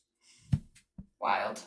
And she Wild. says she's sprinkling them with materialistic consumer magic. Live for Just that valid. attitude. It's real. Yeah. I would And be Everett's mad. dad says that even though Daryl drives him crazy, they know at the end of the day they should always be the same. Lazy Boys, beers, Gal King, and the two of us touching toes. I had to ask Keenan, what the hell does Gail King do? And the kid's like, oh, she's on the news now. And I was like, oh, So they're that's just how watching you the can be news. watching Gail King. Rewound it because I thought it was like they said something like enjoying, and I thought it was like should have been Carol King, and so I like rewound it, and I'm like, Should no, always be Carol Gail King. King. This would have This is better if they say Carol King, in my opinion. Yeah. But the touching toes is important because it's sort of like a foreshadowing thing. Yeah. And Also, I don't realized think we this is skipped over a cute. different foreshadowing moment. Oh, what We was skipped it? over the drone over the house where Melissa Joan Hart says, how many solar panels do you have on that roof? And she said, yeah. enough to power the house, like, or enough to power blah, blah, like the whole town of blah, blah, blah. Yeah. Yeah, you're we right. missed- That is, I just that had is to a bring that up foreshadowing. because we were talking about foreshadowing of the, Yeah. like, the toes thing, which I also don't think was obvious Is this foreshadowing. And we kind of cute? It's not spoiled it. obvious Yes. foreshadowing, but it is I think foreshadowing. it's cute. I think it's cute. When we see what it foreshadows, it is cute. When in discussion, I'm like, Keenan and I were I like, think what? she just means it's touching toes cute. No, As a is general that Yeah, I yeah? know. Did you think No, that I part think of you think when we what it get leads to to it- is cute too? Is cute. It's charming. Maybe not cute. It's charming. Okay. I could have done with something cuter than that. That didn't seem cute to me. But What do you? It's What, weird. I would like an example. I don't have one. All right, you What do think you and about Travis it and do that have you it by think the is end. cute? Have it I'm by the gonna- end of this I'm podcast. gonna think about it. Keenan and I just sit Um, when we were watching movies. We just hold hands in bed. Yeah, that's cuter than touching Yeah, toes. I don't know. I Thank think you. touching toes And is just fine. calling it I thought it was touching cute. toes. I did think about the logistics. I was like, are there lazy because lazy boys are single, like so like Yeah. are they So they're are they reaching across those toes. are they across from each other and their toes when they have their little like Or maybe it they have pops the up chairs are their like feet this. yeah that's what I was saying like Oh, yeah, do they like pop this. up and then they can touch toes this And They're way probably like clasp. this. or maybe lazy boy makes couches and they're just sitting next to each other Yeah. and then they I touch don't their think so. toes that way. No, lazy I boy don't makes know. all kinds of stuff, but when you say Oh. lazy boy, you think of the chair. You think of a Yeah. recliner. That's what yeah. they meant, yeah. But I don't know, they're touching toes somehow, and it's Cheyenne did cute not like to you that. guys. But she does. Oh, I put she's doing a major Clueless voice here, the whining. Yes. Yes, and all the her whining. like facial expressions, but it's like cute. Like I don't know. She's cute, so cute. to Yeah, me. I she's love very her. cute. Then he tells her that she needs to win the gingerbread like house bake off. Yeah, which is on December 23rd is the gingerbread decorating competition. Similar to cookie night. Yeah, I want You're to right. get into this. So, the dads are making their gingerbread house the day before in another location. And the original plan, which they don't end up doing, is that they were going to bring that for their entry. But then the people that come over that night are like making it on site. But then Didn't he say they were practicing for this? They're just like practicing. Okay, that's what I'm like, what are the rules? Because Kate was like not really. We need to know the rules when we get to it, because when we actually get to the results and seeing all of them, I got questions. Yeah. No, because we didn't see her working on hers. And then we didn't see her working on it once. She had one little house, and then there's just this whole other thing. Did she make it the day before? Whole He told village, her to like go home. I don't know. I just like think there's something's off here with the rules, and I'm not happy. I think some people would say that about your cookie night, though. So I understand. You're just saying that to make me mad. Yes, I am. But also, when everybody hears the no piping bags rule right off the bat, everyone's like, "What?" Like because a level playing field. It's leveling the playing field. Well, yeah, but if we all have the same, if everyone can have a piping bag, it's the playing field leveled. Yeah, but we don't do piping bags. I'm not giving piping bags to everyone. I'm just saying, it's a different. The playing field is not more or not level if piping bags are involved for all. I disagree because we will have piping bags at my. There are people that know how to use piping bags and people that don't. And your mom wins anyways. My mom never wins. She won last year. My mom, yes, and it was like the first time, and it was like a big thing. Well, yeah, she's the best at everything. So it's like, of course she would win piping bag. Lauren and I both have very good track records, I will say. Lauren has the best. And I was going through all the ornaments today, showing them to our friend Connor. And I was like, well, these are my pride and joy because I earned these. And then I was like, oh, but I don't have one for 2018. I was like, oh, yeah, because fucking Rafa won that year. And I wanted to win so bad. But and if I'm just going to say, if you are proud of those because you feel you earned them, then you also feel that the competition is fair. Otherwise, why would you be proud? The cat just jumped off my lap and ripped my headphone out of my ear, and it really hurt. Said, you don't have to hear this. You don't have to hear this. I'm sorry. Anyway, what do you think my cookie would look like if I tried to decorate it? You would do I think it would be the most beautiful cookie it'd win. It's a very level. I saw your drag makeup practice the other day. You'd have to get in a couple cookie practice, and then you'd have a winner. All right. I believe in you. Spring break.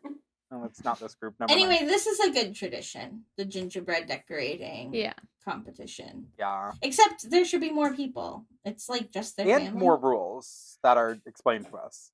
Yes, and they should lay it out in the movie because it's integral to the storyline.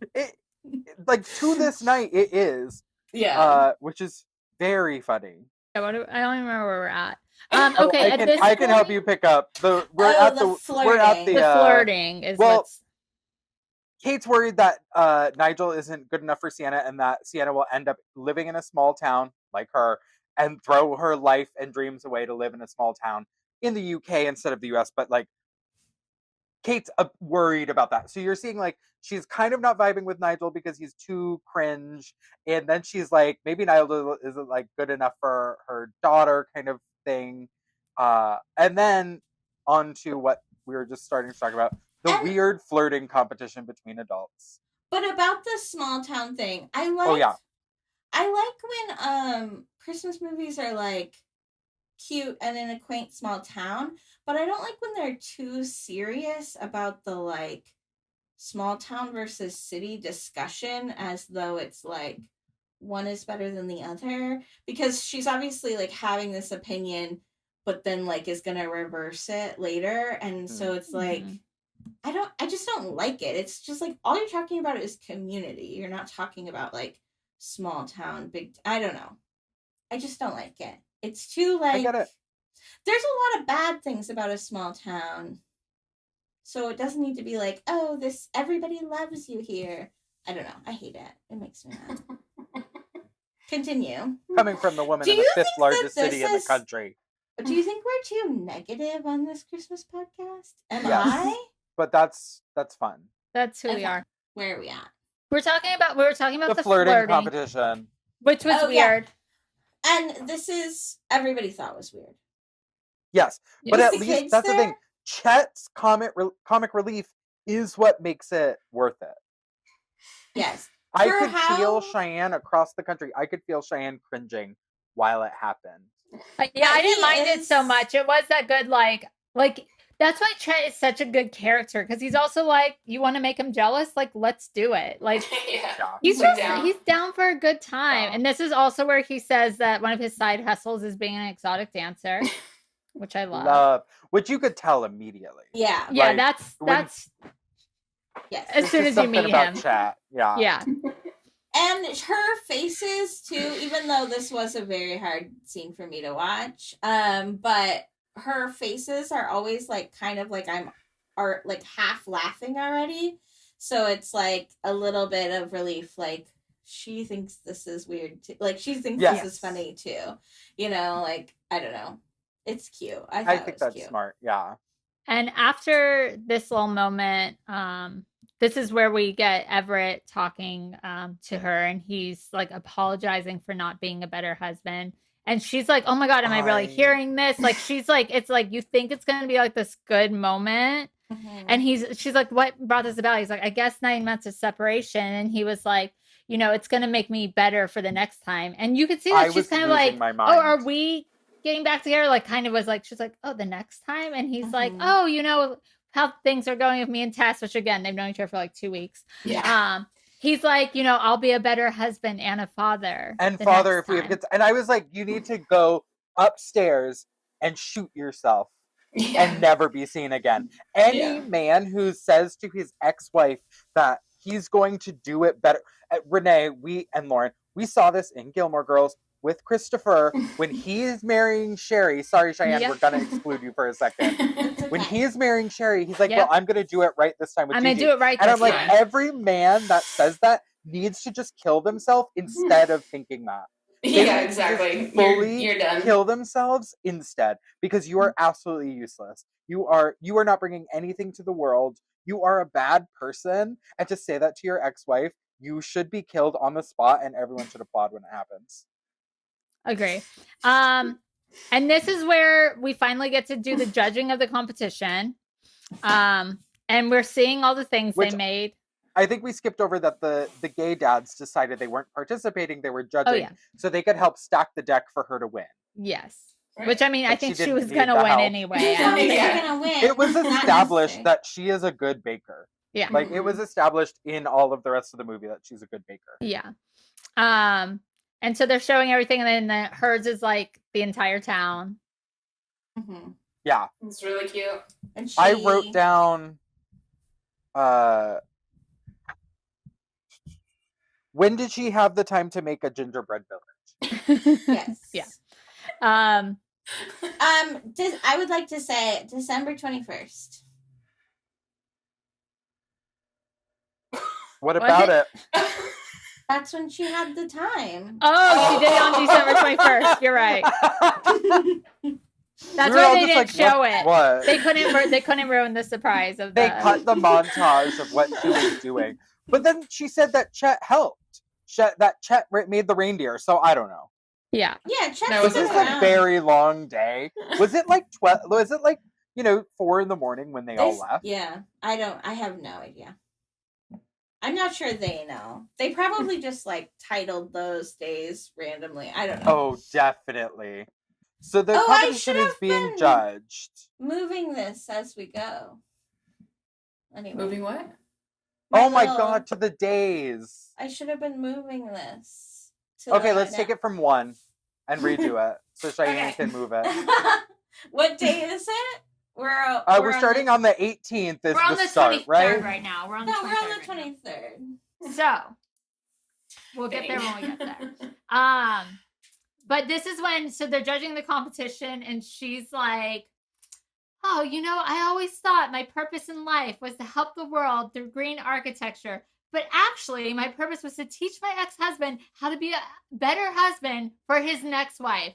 And then she destroys some of her beautiful gingerbread village, and says, "I can't wait to leave this place." And everyone's like, What? Wait, What do you mean? What? I'm What do you sorry, mean? leave? Yeah, everybody is like, except for Chet. Chet's unfazed by everything. No, Chet is just It's just there. chilling. He's so Great great. time. It's a I great time. wish I want a he was movie the about love Chet. interest. Yes. He's But it is wonderful. great that even if he's not the love interest, that he's in the whole movie. Like usually, if Mhm. they weren't the Yes. love, like he would have been out, but he's in the Yeah. whole movie, so it's fine. Mm-hmm. Yeah, well, the thing is, we get kind of similar with Single All the Way, where the potential love right. interest is in Mhm. the movie and he's likable and everything. So this is maybe a new era trope. Is like the fake out of the love interest, because And Jamila. now this Jamila is in it. Netflix. Yeah, it's a new thing. Yes, yeah, true. But So yeah, this is when she tells everyone she's it's moving back to judged. Boston. She's like, "I got my old job back. I'm selling the house," and they're like, "You can't sell it." Selling the mothership? But guess what? We made it all the way to Christmas Eve, y'all. We've made Mhm. we finally got to Christmas Eve. Also, at the end of that Christmas Eve, or at the end of the cookie gingerbread night, Chet is dismissed. But there is a right. That's when Chet is dismissed. I think so, yeah. Yeah. Yeah. Mhm. And Chet just like wanders off into the night with no clothes, just his underwear and a coat. Mhm. Because Wait, is that a different time? No, that's not. Is That's, that a that's different time? Christmas Eve dinner. It's That's the Christmas Eve, dinner. yeah. Okay. Okay. still I was around like, right wait. Okay, that's why I was like, wait, was he dismissed? No. But he no. said in that part that he has to get back to the twins, and she's like, "You have twins?" And he's like, "Oh, Oh. I'm a Manny," and he used the word Manny, and that was, And I of think, course the he biggest. That's the biggest strike against him, is using the word Manny. We can just say nanny. We could just say nanny, you know? So now we're at Christmas Eve. It's we're having like breakfast with the kids. She's trying to smooth things out. She makes scones. Of course, the Brit loves them, and the kids otherwise aren't unimpressed. She's not forcing them to participate in the family traditions anymore. Like, she's still pushing for Gabe to go to college, not be a firefighter right out of high school. Kate has a weird attitude about this, not wanting her son to be a firefighter. I get from a protective angle. She's like, I don't want you to be a firefighter because you True. could die in a fire. But She she Go to doesn't wants co- him say to that. college. No, don't go to college. Like, don't be a firefighter. Go to college is the worst advice. It's all about, though. Yeah. It's not even about that for her. It's everything is like under the lens of this, like, but then you'll be in the small town forever. Yeah, And I don't want you to be stuck in a small town forever. Which you could be They're a like, what if firefighter I anywhere. wanted- There's fires all over the Yeah. world. But also, they're like, I like a small town. Like, just because you don't like it. Yeah. It's weird. And then, so yeah, Kate is really pushing against this firefighter thing. None of us really get it. I think that as the audience, you almost aren't supposed to get it to a degree, because you're like, why would you not? Ow. He wants to be a firefighter. Why would you push against that? And yeah, and Cheyenne touched on the exact point. She's afraid of her kids getting trapped in a small town like she feels like she is currently. And then Nigel kind of gives her that a moment where he tells her, I think your biggest fear is that your children will turn out to be just like you. From where I sit, that's not such a bad thing. Which is this is the turning of like, she's not seeing Nigel as someone not good enough for her daughter anymore, and that she does have like a nice life. And that pushes us to Christmas Eve dinner at Everett's house. Everett toasts to Kate, Al, and it's very sweet. And then they do the gift exchange. And it's very the sweet, gift but exchange, also this is where Tess is like all It of his starts- toasts yes. are like to Al and this, and then she's just Yeah. kind of like, what am I doing? Where the here? fuck am I? Yeah. What Fuck am I my doing? drag. Yeah. Yeah. So Tess gives Kate designer shoes. Kate gives Tess a homemade hat. in what world would you give Kate those shoes? And in She what just world would doesn't you know her. give Tess that hat? Let's be real. Yeah. Like they both made both an error took it. there. But I also, mean, Like, remember because when that's the she- thing. I She wouldn't says- knit a hat for Mhm. someone that I know. Like I wouldn't knit a beanie for Lauren. You know what I mean? Like Lauren wouldn't wear a beanie if I knit her a beanie. Lauren would be very sweet and take like I would you're wear not a it. beanie. If I Lauren knit you would a wear beret, you would love it. If I knit you a beanie, you would wear it, I think, because I made it for you. I Not mean, because I it wear is beanies sometimes. She wear Lauren Oh. wears. This works better if you say me, because I would not wear it. Yeah. True. Sure. If I knit Cheyenne a beanie, in no world would she want to wear that. And I know Yeah. my audience there. But I didn't have a maybe in comparison. the But if I cold, made if it's Cheyenne, cold. if I knit Cheyenne this, she would wear it. That's the thing. With Lauren wearing a beret, I was like, Lauren would wear a beret if I knit it for her. But I don't see Lauren as a beanie gal. I'm gonna Lauren's put it a out beret there girl. that I would wear either. If you would like to knit me a beret or a beanie, I Is would that what, appreciate okay? it. I will knit you a beanie. It's cold that's here. On my, This is where I'm cold. I'm cold. I wear They're this not cold. hat and this every day. I knit this hat for Keenan the first year we started dating, and I have now stolen it because I haven't had time to knit It's myself a very hat. cute. Because I just knit them another It's hat. very cute. And I'm knitting them the Doctor Who scarf that is 12 feet long for Christmas. So I have a lot of work going there. That's a long scarf. It's a long scarf. But Renee, I will knit you a hat. Cheyenne, I will not knit you a hat. Lauren, if you'd like a beanie, I can knit you a hat. But Cheyenne, I will make you something else. Thank you. I know not to make you a beanie because I've read the room and I know my characters in play. Mm-hmm. And then Kate gets Everett an indoor grill.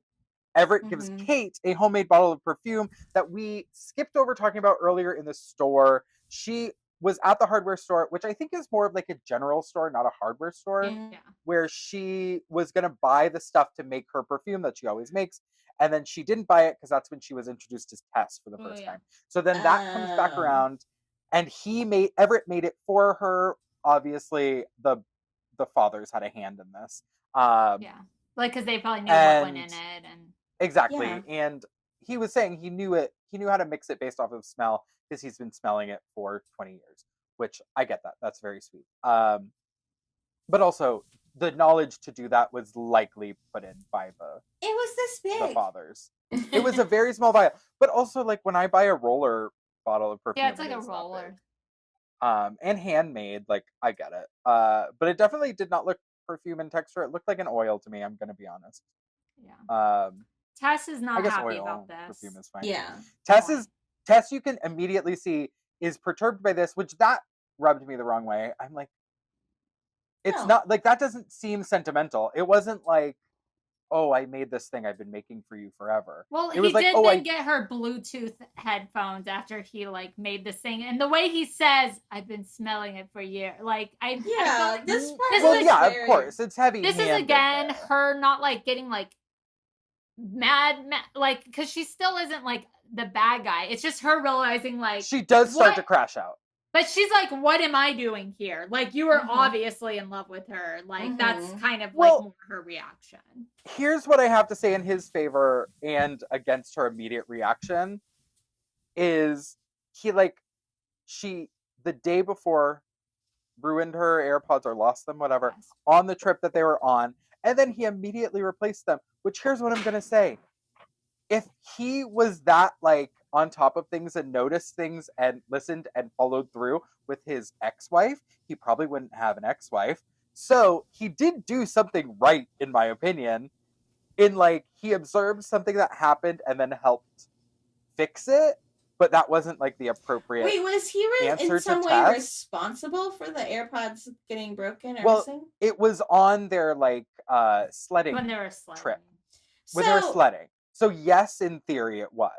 He should have just replaced those, not as a gift, and gotten her an actual gift. Well, she didn't need to bring them on the mountain for sledding. You don't know. I thought this was a very reasonable reaction for her, and I thought it was actually one of the funnier lines when she's like, "Oh yeah, I've made it weird." Like, her delivery of that was, like, good. I thought that was good. This is when Tess's, like, crash out thing starts. Well, and this is also when the fire, the and then exactly in the same moment there. So we skipped over that earlier. Kate broke the little portable fire cauldron thingy, and then she buys it. she replaces it for Nigel, and it's under the tree in the bag, but the bag falls over and the remote falls out. The car key falls out of it, and Chet, love him, picks it up and is like pressing it because he's a child. And that's like his immediate reaction is to press his button. Love it. It ignites a fire, starts the tree on fire. And then also love Chet's initial response is to strip out of his clothing to try and use his clothing to like beat the fire out of the tree. It's but amazing. Being so showy about it and doing nothing, and I love it. It's so good. He's in like his waving cane it boxer in the briefs. opposite way. Yeah, like he's not doing anything that would help, and I love the He's confidence just he goes fanning the into that with. flames. He's truly just making it move up the tree faster. But, you know, honey, it got all of us hot. Let's be real. Cheyenne nodded when I said that, and then I really thought Cheyenne was just going to, like, hang her head in shame that I said that. I tried to stop nodding when I was processing information. So Gabe then puts out the fire. So we get this, like, oh, look, Gabe is already good at the thing he wants to do. He's a firefighter. So yeah, Gabe puts out the fire. Tess finishes her crash out. She leaves. And then Chet, you know, his pants are fire retardant. And then, loved this, talks about using flaming puppets in his strip act. And I need to see this. Yeah. That was one of my notes. I literally wrote, tell me more about this flaming puppets in the stripper shows. Yeah, Chet is cool. Chet is so well-rounded. He does a little bit of everything. He wears a lot of hats. I love it. Yeah. So true. Literally, yeah.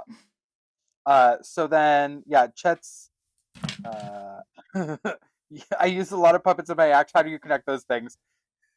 He's actually said flaming you said puppets. Flame. Yeah, I didn't catch that. Yeah, he does say flame. He said flaming puppets. Which is like, I was like, are they super gay? Because they should be. Yeah, most puppets are, in the RuPaul's opinion. But yeah, I was like, I need to know about that. And then, yeah, he walks off into the night in just a coat and his underwear and boots. And I, you know, hate to see him go, love to watch him walk away. But also him falling, him slipping like over and over. And then like looking back, like those felt so real too. Yeah, like he really definitely was slipping and like being funny about it. Like he seemed very funny, Yeah, I would like a whole movie about Chet. Thank you. Also, why did this movie not come out before there was that stripper one last year? Oh, and then Chet should have been in the stripper one. Yes. That was he? Did I watch that? He definitely wasn't, but if you didn't watch it, you should. I think I put it on. Yeah, the stripper one was fun. It's a pretty good movie. I gotta rewatch it. I don't think I was super paying attention, but it was Chad Michael Murray. Yeah, and she's a Rockette. And then they go to a small town to save her parents' and bar. She like and produces. I watched that. She produces the strip show at her parents' bar. Yeah, that is a good one. Okay. But Chet should have been in that. That should have been a sequel to this, just like in a Ryan Murphy style, where he says all the seasons aren't connected, and then he puts Coven in 4 other seasons. It should have been like that. Like Chet played the same character in both of these movies, but like they aren't connected. Should have been. Like people at Netflix aren't thinking. And they should be consulting us for 2026 movies. I'm saying that now. All right, this podcast gets big enough, guys. I think we have It's gonna be. It's gonna be. So the family go back to the mothership after this whole insane Christmas Eve debacle. I'll just read it. Kate thanks the house for, you know, be in the house, be in there. Daughter and son ask to snuggle. Is this normal? It was, I think, just meant to be charming. But is it like one of them is in college and one of them is a senior, and this is like I genuinely don't know. Like, what is a normal amount of affection with your mother when you're an adult? Because that feels so weird to be like. Well, I think it's supposed to be like reverting back to like having a childhood Christmas kind of thing, and you know, I was in a single mom household for most of my life. So this, if my mom, when I was like 18 on Christmas Eve, like wanted us to all like snuggle up on the couch, my sister and I would have rolled our eyes, but like done it. Like I feel like it definitely would have been like nuzzling. And like also it would have been like all of us like sit on the couch, which would have been crammed probably under a blanket. Under a blanket and like yeah, like get cozy. I don't know if it would have been snuggle, but like if as a single parent, like my single parent household, if my mom would have tried this when we were teenagers after the day that this just had, we Mm-hmm. probably would have had pity on her. Just done it. But also, all of them woke up because of the wind being really loud. And here's what I've got to say: the storm windows on our house last night and today have been shaking so loud that I'm like, oh yeah, there's deep reality to that. Our windows shake so loud, especially in our bedroom. Oh I don't my know why. gosh. Are they That like I'm like, yep. original? So the windows in the house are all original, but our storm windows are added probably in like the 60s or 70s. So they're like aluminum frame with like the glass panels. And yeah, they were like shaking like crazy over the last day or so That's because very we scary. got a lot of wind. Also, what I didn't talk about when we were talking earlier about snow stuff or Christmas stuff, it was snowing here while we were decorating the Christmas tree. Oh, cute. We just like looked outside because Connor had texted that they turned around to go home to get their winter coat because it's snowing really hard. And then we looked outside and it was full snowing. And it felt like pure Christmas magic. That was really lovely. So yeah, they're all snuggled up on the couch, and then the knock at the door, and it's Everett coming to do their scrapbook Christmas tradition, all as a family. And it's very cute. And in this moment, you have Everett and Kate sitting next to each other on the couch in their like socks on the coffee table. You see their toes touch. And in that moment, that foreshadowing was cute. Like that got brought up earlier. I don't know if foreshadowing is the correct word, but like we get this, like it comes back around. This cute thing happened, and we're like, oh, that's love. Like that's love. That's what that is supposed to be. And yeah, they talk about the house, and the house becomes kind of a metaphor as they're discussing it for like their life and their everything, and like so many things that don't work, and that he says like, oh, why do you love this house so much? So many things that don't work, and then she says, oh, but there's so many things that do, which is very true. And now that I own an old house, I get it. I get that sentiment on the very surface, not delving in under it level. I fully get it. And this part where you wrote Christmas magic moment right at the end of the movie, actually it's just a storm. I had that same moment. Yeah, I was like, ooh, is this Christmas magic? Because he leaves the house and then all of a sudden you see it's like blowing, and it feels like one of those like Christmas magic. It's supernatural, yeah. And I wrote, I was like, oh no, it's just a storm. And they had like super dramatic music. Yeah. Yeah, it reminded me a lot of Christmas magic, but also Yellow Jackets. You know, when the storm happens and then it like puts the snow on Jackie's body and then it smokes her. That's what it really reminded me of. Yeah. Oh my gosh, that's so funny that's what you thought of watching this Christmas movie. I love that we're all a little demented. That's why we're best friends. Best friends. And if you are demented, you can pay us to become a best friend under one of us, and we all give our money to Cheyenne. Just bring you get a five new friends. 5 new friends that will pay the same rate, and we got this. If your friends bring 5 new friends, think of all the friends that you'll have. And you get a cut of the money. Yeah. You get some of their money, we get some of that money. It's just a cult. It's gonna be we're starting as so MLM. Great. Yeah. It's really good. So this Christmas magic storm rolls in, knocks out power in the town. Winterlight is buried in snow. No heat, no power. And like Tess is trying to leave. Like, oh wait. I'm sorry, Everett. I thought she pushed you down the stairs. Is very funny. I don't remember. Well, first of all, this is Christmas Day now. We didn't say this is Christmas Day. Yes. Oh, sorry. This is day. Sorry. It was. I had said Christmas Eve. Yeah. So we have now. The storm comes in Christmas Eve. Now it's Christmas Day. The storm has shut everything down. And she's like, "Oh, I was going to take you and drop you off at your dad's house," and they're like, "You're not coming." She's like, "After what happened last night," and then she goes outside, sees all the snow, and then she's like, "Oh, I guess I'll walk you there." Like, what? Yeah, they're adults. Then she didn't need to go. Yeah. And she's not driving them. And also, again, they're sitting in there in their nice warm house with you see all the Christmas lights on, and she doesn't think to invite them over there. Well, I'm like, are they not realizing that everybody else's power is they out at probably this don't moment? realize it at this point, but also Because why it's daytime, so like the Christmas lights, you're not seeing. It's not like yeah, I nighttime. don't think they realize it. But it is like a weird. They don't mention that they don't notice it. Mhm. Let me walk you to your dad's house. Yeah. So Tess is trying to leave.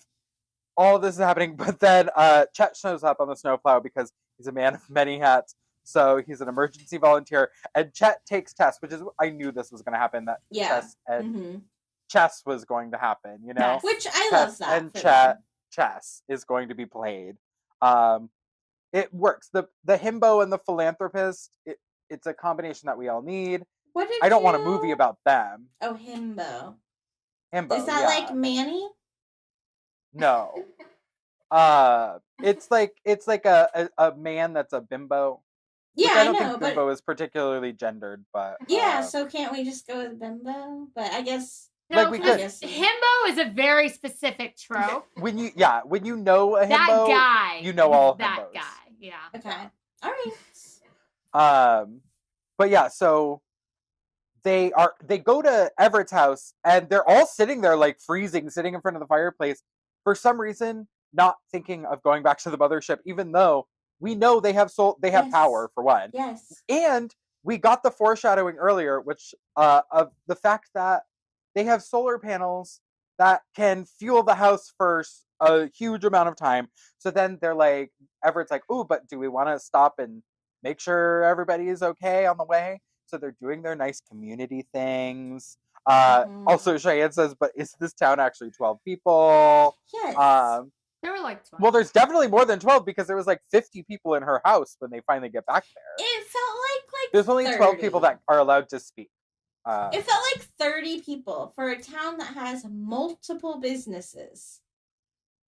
Some people are out of town. There should be more people. Yeah, people left for the holidays. Some people aren't like in each other's business like that. Other people might have solar panels or generators. Okay. So like that's what I'm assuming. That's just what I'm assuming. Is the preppers they didn't go to Kate's house. Right. They were prepped. But yeah, so they go to invite people to come to the mothership and everybody's gone, but then by the time they get there, the whole front yard is snowshoes and like skis, and everybody was already there in the house waiting for her, waiting for them to get home. Nigel and Kate have a very sweet moment. But before that, one of the gray-haired gray-hair ponytail guy Cheyenne mentioned earlier tells Kate just how much like everyone in the town like she means to them. They hear she's moving and she means a lot to all of them, so they want to send her off. Yeah, he tries to like play it off like, "Oh, we didn't come here for your power and your resources and like all the stuff that you have that we don't currently have. We came here because we just want to tell you we love you and we hope you don't move." It's like, what are you who are you trying to fool? You can tell who the cynic in this group is because I was just like, yeah, they just like everybody came together in community. Cheyenne's like, they're all here to steal from her. Maybe we shouldn't do a Christmas podcast. It feels like a bad idea all of a sudden. Oh my god. I think this is the part that we clip. Just Cheyenne saying that, and that's what we use as our little. Podcast. That's what we use as our little videos for. I just feel like I'm like realizing that I'm like my grandma Sweeney, and like I am terrible. So that's okay. That's the funny thing is you are not. But that's I think why it's funny. Yeah. Okay. But this movie wasn't great, so it's bad. Yeah, well, I was going to say you also didn't like this movie, yeah, and I have a feeling you're going to say it's Christmas, but you don't like it. But we'll get to that in a bit. We'll get to it because we're almost out of that. We're almost out of this movie. We've almost made it. We almost made it.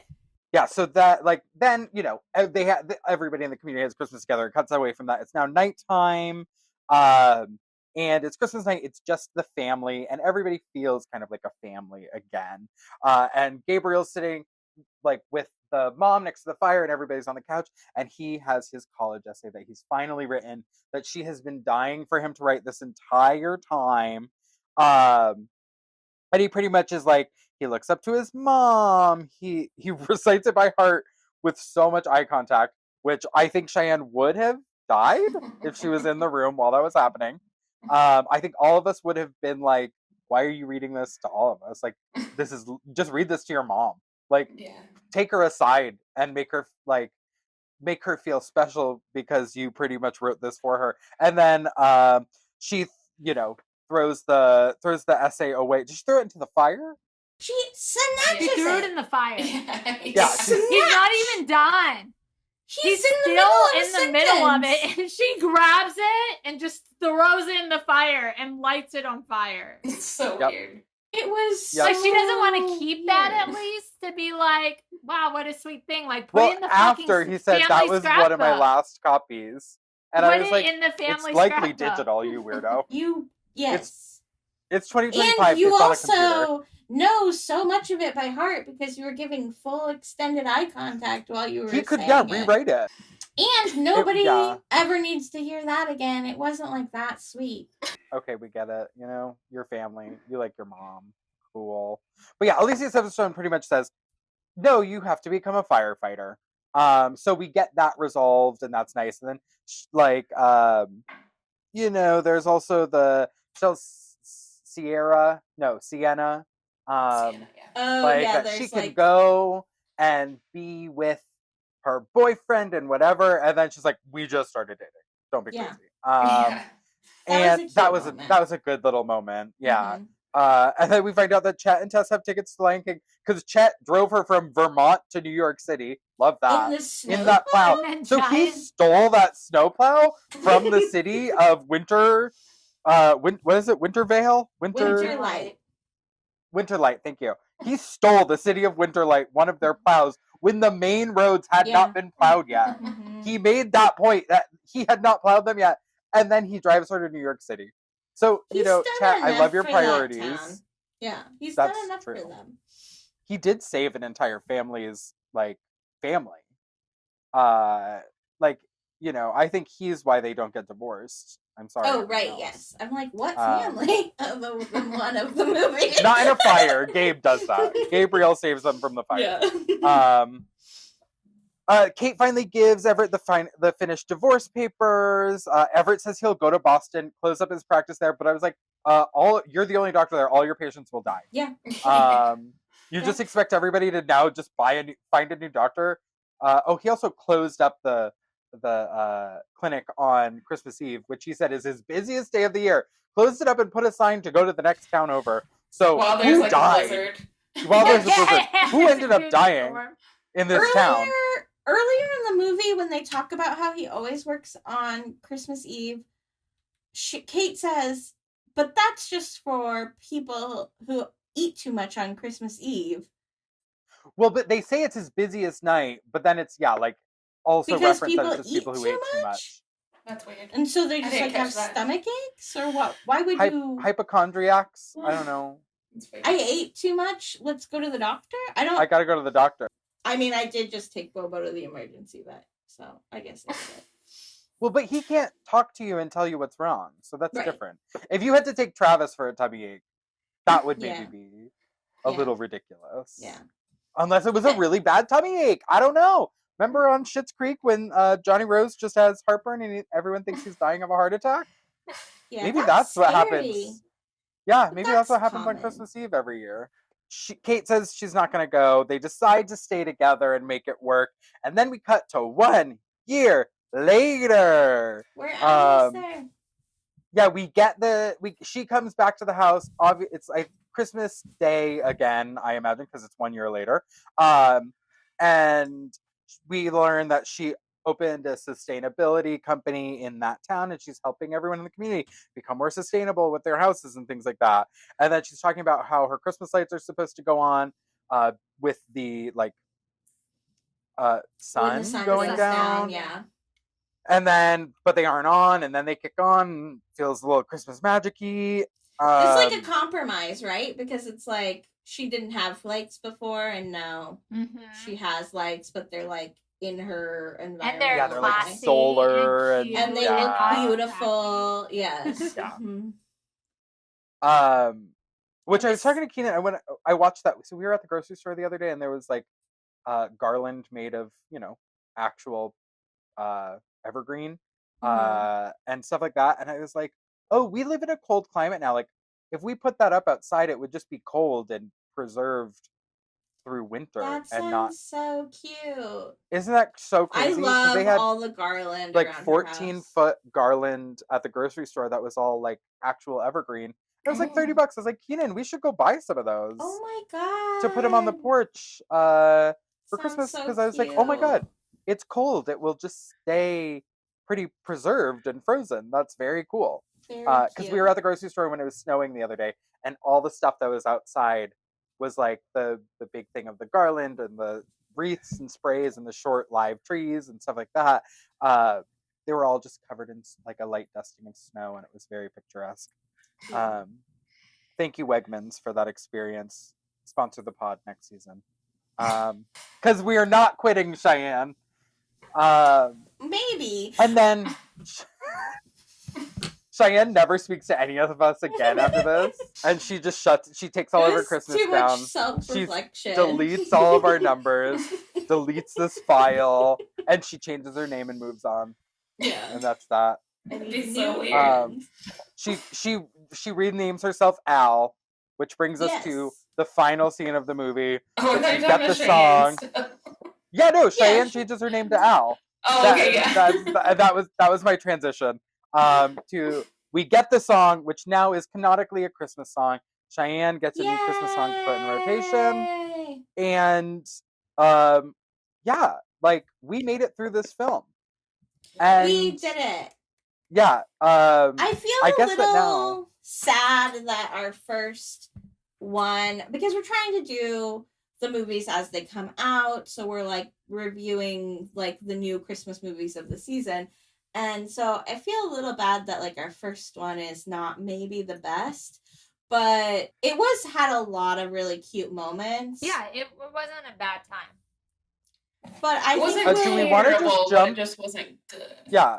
Do we want to jump to our ratings? Yeah, let's go through the ratings. Scale of 1 to 10. How Christmas is it? So each of us will give a rating of how Christmas we thought the movie is. And this is like totally up to each of our discretion, but we're experts on Christmas, and together we'll average our score.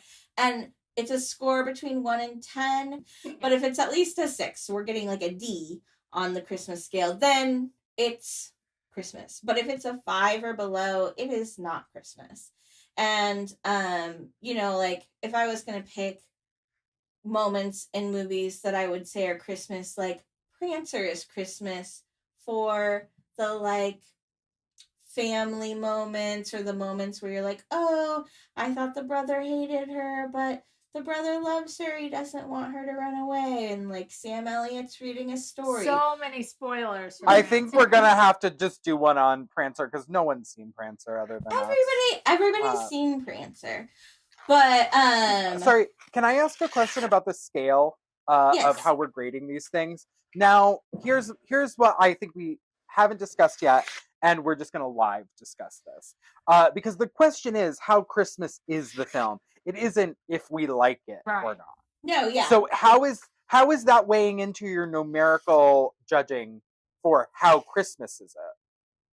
So, okay, so I'll say for this one, I was going to give like a couple examples of like, so sometimes a movie is Christmas to me because like it nostalgically hits all the right pieces, or sometimes a movie is Christmas to me because it's just got so much Christmas in it, and it's like aesthetically a Christmas I like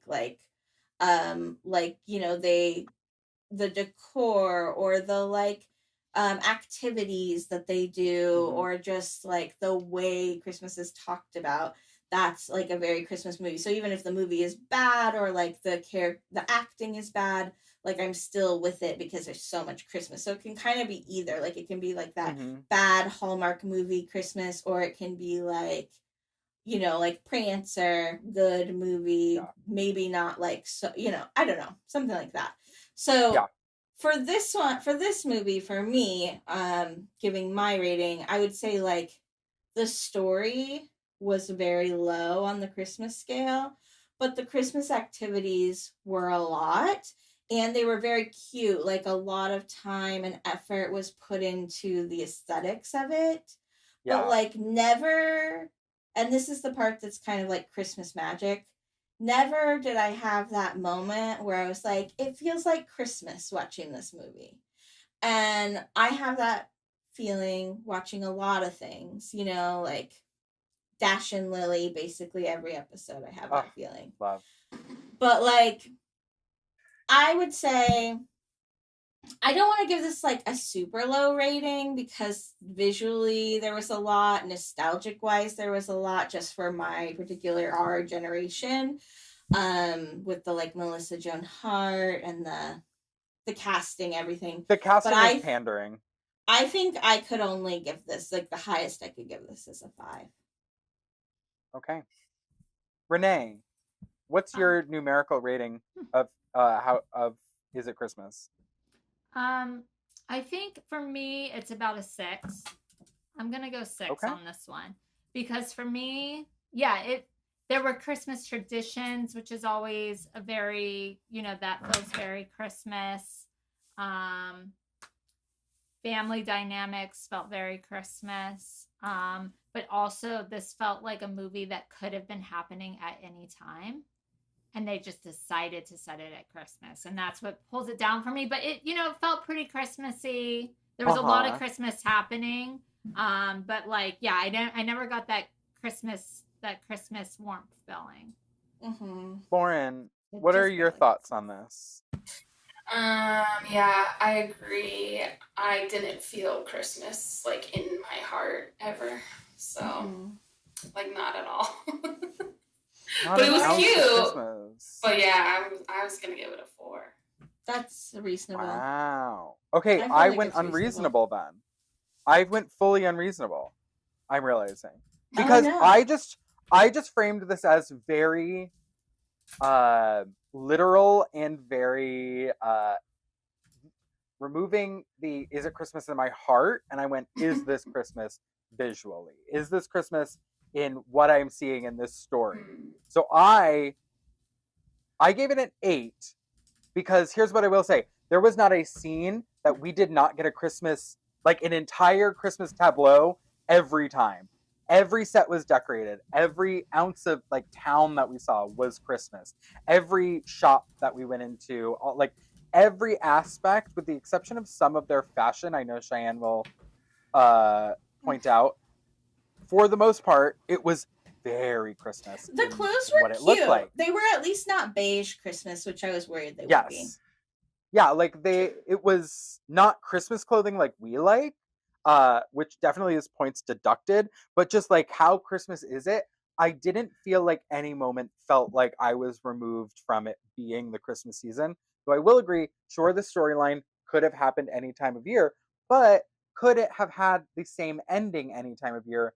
No. I think if this happened on Arbor Day, him and Tess would have ended up together until Christmas, if this could have happened. And also, like you guys brought up, that storm felt like Christmas magic, which accelerated a lot of this cute storyline, which then felt very Christmas to me. But I did crazy go for an 8 on this one just because, like, I've watched Christmas movies, especially ones that Netflix has produced and stuff, where like you'll get scenes that you're like, this is the best they could do for Christmas setting. This is the best they could do for like costuming or whatever. Like, so this, I felt like they did a good job choosing a cast. They gave us like a silly fake Christmas town. They gave us silly like subplot characters of like the silly Christmas townspeople and what their lives are like. And I think the story wouldn't have ended the same way if it did happen at another time of year. So that's why, yes, I gave it an 8. Snowman. Oh, cute. 8. I didn't like picture you being the positive one of our group. But I love it. Do you think everyone expects you to be the positive one? Me? Because you love Christmas? Yeah. No. Oh, maybe like people that Because don't you're- know you. Because you're so, like, you are the Christmas ambassador of I'm like such world. a cynical old lady though, so and my grandma, so yeah, I went for an 8 on this one. Also, it was one of the first Christmas movies that we really like sat down and like Keenan and I like watched it like with our attention on that because we weren't doing another activity while it was like playing. Yeah. Because even like Jinx and Dela, when we watched that earlier for the first time this year, it was playing because we were like eating dinner with a friend and watching it like to put on something Christmassy because we were simultaneously decorating the Christmas tree and doing like Christmas decorating around the house. So like Keenan and I sat down and watched it. So maybe that is swaying my number. But I'm gonna go for an 8 on this one. Go for it.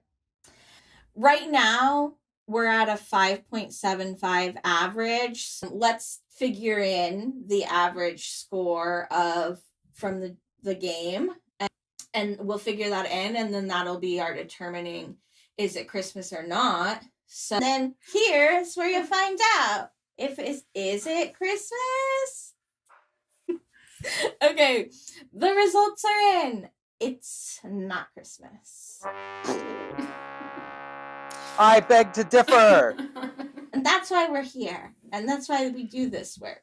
Healthy discussion between friends. We're doing important work here. So I think I know the answer to this, but will you guys watch this movie again before Christmas? Probably. No. Maybe. Also, no, sorry. Here's what I have to add to that, which Cheyenne, you can weigh in on this side as well.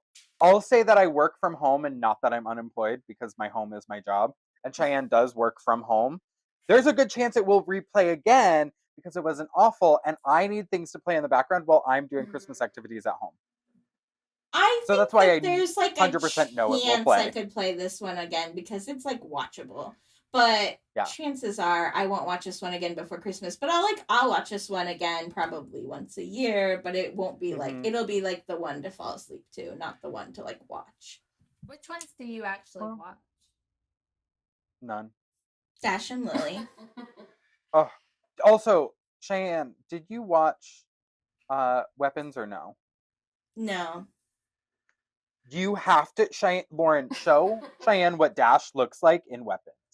Oh, yeah. Dash is in Weapons? Keenan like didn't recognize that it was that guy because of how crazy a transformation he made that I assume just to be in that movie.